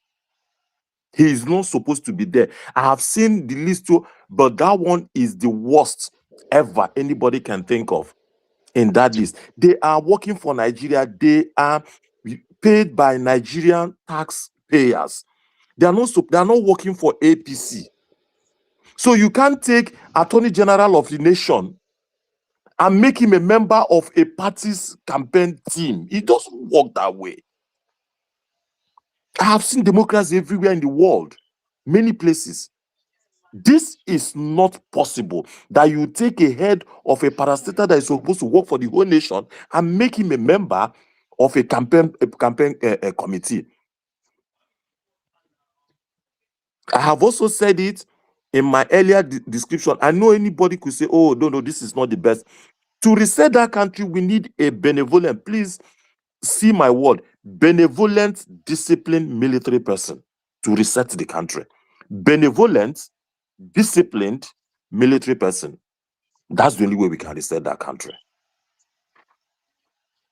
Let me quickly, now that you said this, I just remember that Dino Melaye reacted to the campaign council. Let's take a listen to what he said. Unfortunately, I can't play the video because my internet, as usual, is berserk. So let me quickly just play you. Does not trust anyone. He doesn't trust that President Tinubu does not trust anyone. He doesn't trust himself. He's afraid of his own shadows. He doesn't believe in anybody. This is the first time in the history of the universal world that a presidential candidate of a political party will double as the chairman of the presidential campaign council for his own election. I mean, it can never get worse than this. Actually, those the gods want to destroy, they first make mad. I mean, how can you be a presidential candidate and you are the chairman of the Presidential Campaign Council? If Tinubu lies, let him be the spokesperson of his own campaign. Let him be the director of operation of his own campaign. Let him be the director of strategy for his own campaign. Now, not only chairman of the Presidential Campaign Council, it has never happened anywhere before now that you have that kind of bogus Presidential Campaign Council. It shows they are jittery. It shows they are afraid. It shows that Tinubu knows that even the governors in his kitty cannot be trusted. He knows that his ministers cannot be trusted. He knows that there will be an internal implosion within the APC. So that is why he wants everything to be reported directly to him as the chairman of the Presidential Campaign Council.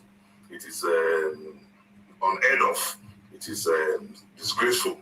And look at that very, very, very bogus number of people in the presidential office. They even repeated some committees like 8 times, 9 times. There is director 1, there's director 2, there's deputy director 1, there's director 2, there's secretary 1. Oh, this one just remind me of Fela's music. Confusion, break, bone, yeah, na double wahala for anybody and the owner of anybody APC. Double wahala for anybody. And the most important aspect of the list that was released by the APC is to see the chairman of FIRS, the body that collects our revenue as a nation. The chairman of FIRS is the deputy director or deputy chairman or whatever it is for fundraising for Tinubu's presidential campaign. His name is Dear Zach, chairman FIRS, as the deputy director in charge of fundraising of presidential campaign of Tinubu, and you are serving as the country's chairman of Nigerian Revenue Service, NRS, formerly known as FIRS. Is there no conflict in this? As a lawyer, by the grace of God, Monday I'm heading to court. We have to test that. If that is not conflict of interest, I don't know what else it will be. That a man who is a public servant, a man who is a salary earner, a man who is supposed to observe the provisions of the public. Oh dear, sincere apologies. That network. The ethos, guidelines of public service rules. PSR. The man who is supposed to observe PSR is not just supporting Tinubu. He is a member of the Presidential Campaign Council and he is the deputy director in charge of. Okay. All right. I mean, we've heard.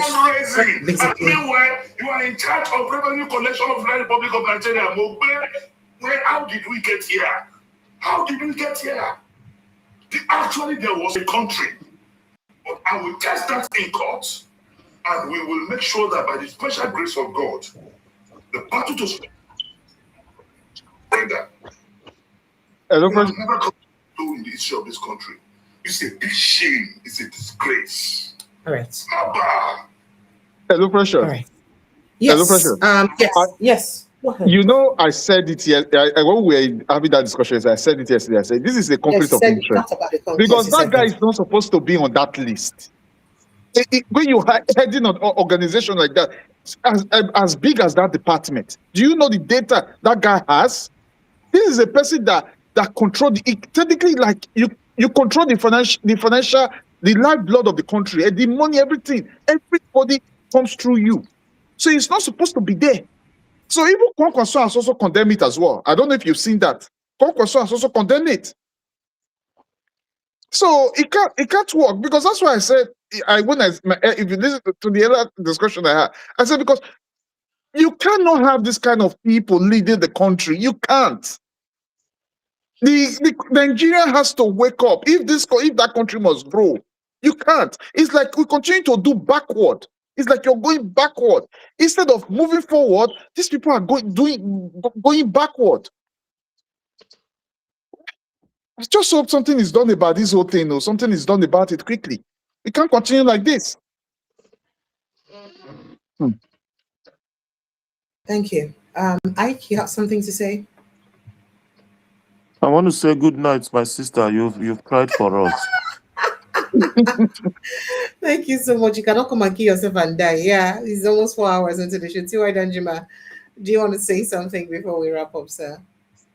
So, CJOJ, I hope Obison answered your question.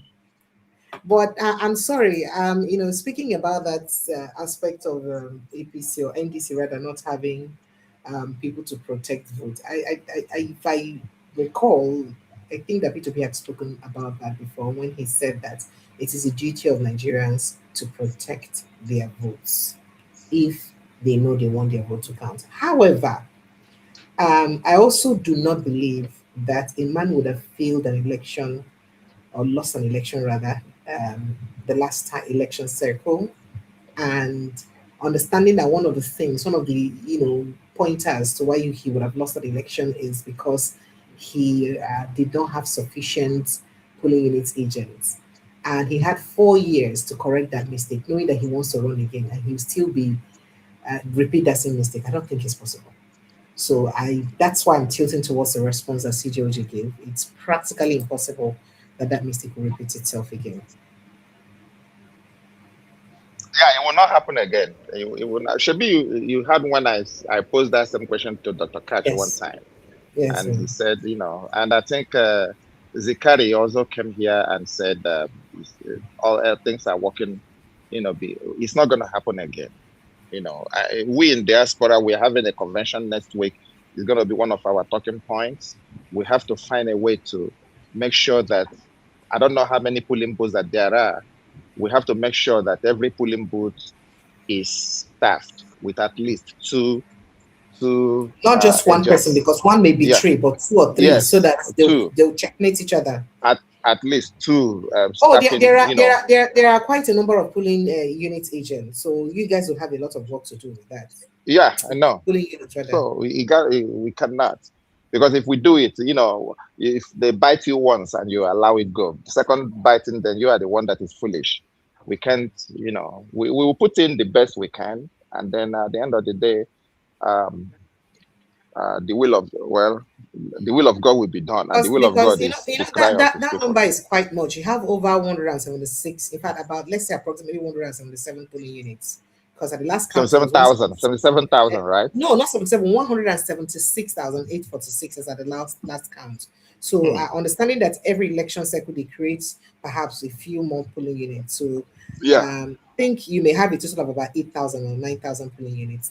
I mean a total of 177 local polling units right now. That's quite unit. Yeah, no, I mean, people are. So that means approximately you should be having up to 400,000 people on the ground across all polling units. It's not impossible. It's not impossible at all. But I'm just saying, I hope you guys are preparing enough. And then you also look, because at the end of the day, people are in those areas. We still have people in those areas. And the important thing is, can also look for people who get small crease and waiting for edge. We go match ballot snatchers for ballot snatchers. Yeah, of course. Yeah. I mean, because even the God we serve, the Bible called Jesus the Lamb of God and the Lion of the tribe of Judah. When it comes to something to do with the lamb, he will be mild, he will be meek. Then when it's come to something to do with the violence, then the lion part of him will come out. So Christians have been too docile. Christians have been too let God fight for us. This time around, God is going to fight through us, because on one occasion, when one king said, God, who starts this war? God told him, you're going to start this war, then I will back you. The Christians have been too docile, and that's why I say the pastors are the ones to speak, because if imams of 500 of them came out to say we support our own from our stock, then pastors ought to have the balls to also come out and say we support this person from our own stock. I mean, we can't keep keeping quiet, and people are raping us from behind and from the front. We can't keep doing that. Hey. Good night, sir. Precious, this Oshu governor, You know, say although Dr. Cash don't talk and say maybe this, he say, yeah, I think Dr. Cash talk about Thursday, say something Stockholm syndrome or something. If like say they suffer for that kind of stuff. Why because they carry the certificate, go meet I don't want to call her your uncle because I don't thought I'm not going to call her your uncle again. Carry her go meet Wike for Abuja. Weekend a minister, you not governor. So why you go carry certificate again, go meet and say that they don't go carry and go meet her for Abuja again? What did they do this man? Okay, I want to assume that's a rhetoric question, Abi. Yeah, you say you want to assume. I ask now. At least people that will get idea. Wait to make the man when they carry certificate of return, they go meet APC, and you now accord. What business do you have? You're a very smart person, and you should know. I understand, Sha. I understand. Repeat for me. I understand. It's a pity, Sha. It's a pity. Thank you. Okay, Precious, please give Ike my number. Give Ike my number. Ike hasn't contacted me yet. Let me contact him. Ike, try and contact her with that. On the WhatsApp. I will send the number to Precious now. Now, as soon as we finish this program, I will send it to him. To her, I mean. Okay, good. All right. Thank you, gentlemen. I'd like to say thank you. Precious, tomorrow bring us good news. Go search the whole of length and breadth of Nigeria. Bring us good news. Mr. OBC, that country, I don't want to say bring us good news. Expect good news for that place. But not me bring us good news tomorrow. Make a lie to you. Make a go manufacture. Go and search the whole place and bring us good news tomorrow. Okay, make I find you good news. So I must give you good news today. What be that good news? Oh, Shimo, where I go get them from? Get us good news. His son and 12 APC candidates win a boy local government election. And that is not good news. That is not good news. That is not a good news. How is it not a good news? He's not going to collateral. What business is he doing right now? Somebody wants to start with all his heart and say he doesn't want salary. So what business is he doing? Before he enter politics, which business did they operate? What is he doing? Because if he's not gonna, how is he gonna sustain himself and his family? So why is he not gonna collect? We didn't say he should serve us for free. There is money there to serve, but we are saying he should not steal. But don't serve us for free. Get paid for your services. Yeah, but don't steal. Mr. OBC, that free way tell us say he want free, he want work for free. That free, about billions not enter your pocket, free of charge. And that's why I'm saying don't serve us for free now, because you will have excuse. You will have excuse to when a mayor, Bloomberg was a mayor of New York. He was taking his salary was $1 because he's already a wealthy man. So this one, where does he have any company? When Obi was the chairman of stock exchange in Nigeria, I thought he didn't take the perks that were offered to him. CJOJ say make I tell you we get good news. A nursing student his fees was paid and he has partial scholarship from this platform, the scholarship self. From this our platform, somebody just nursing student. Okay, yeah, we had that one yesterday. That one was yesterday. Good news. That was good news. Now, can we not extend it? We need good news today and tomorrow. Well, good night, sir. I don't try. I don't give you Omar his son. He said no be good news. I don't know what you want me to do again. No, Precious, you're not supposed to call that one good news, please. Hey, those are not good news. Hey, please. Good night, everyone. I love you guys and I appreciate you. Thank you so much. Good night, President. And I know say what Nigerian maternity end that big, so ensure you protect your mental health. And unfortunately, network will let me do anything.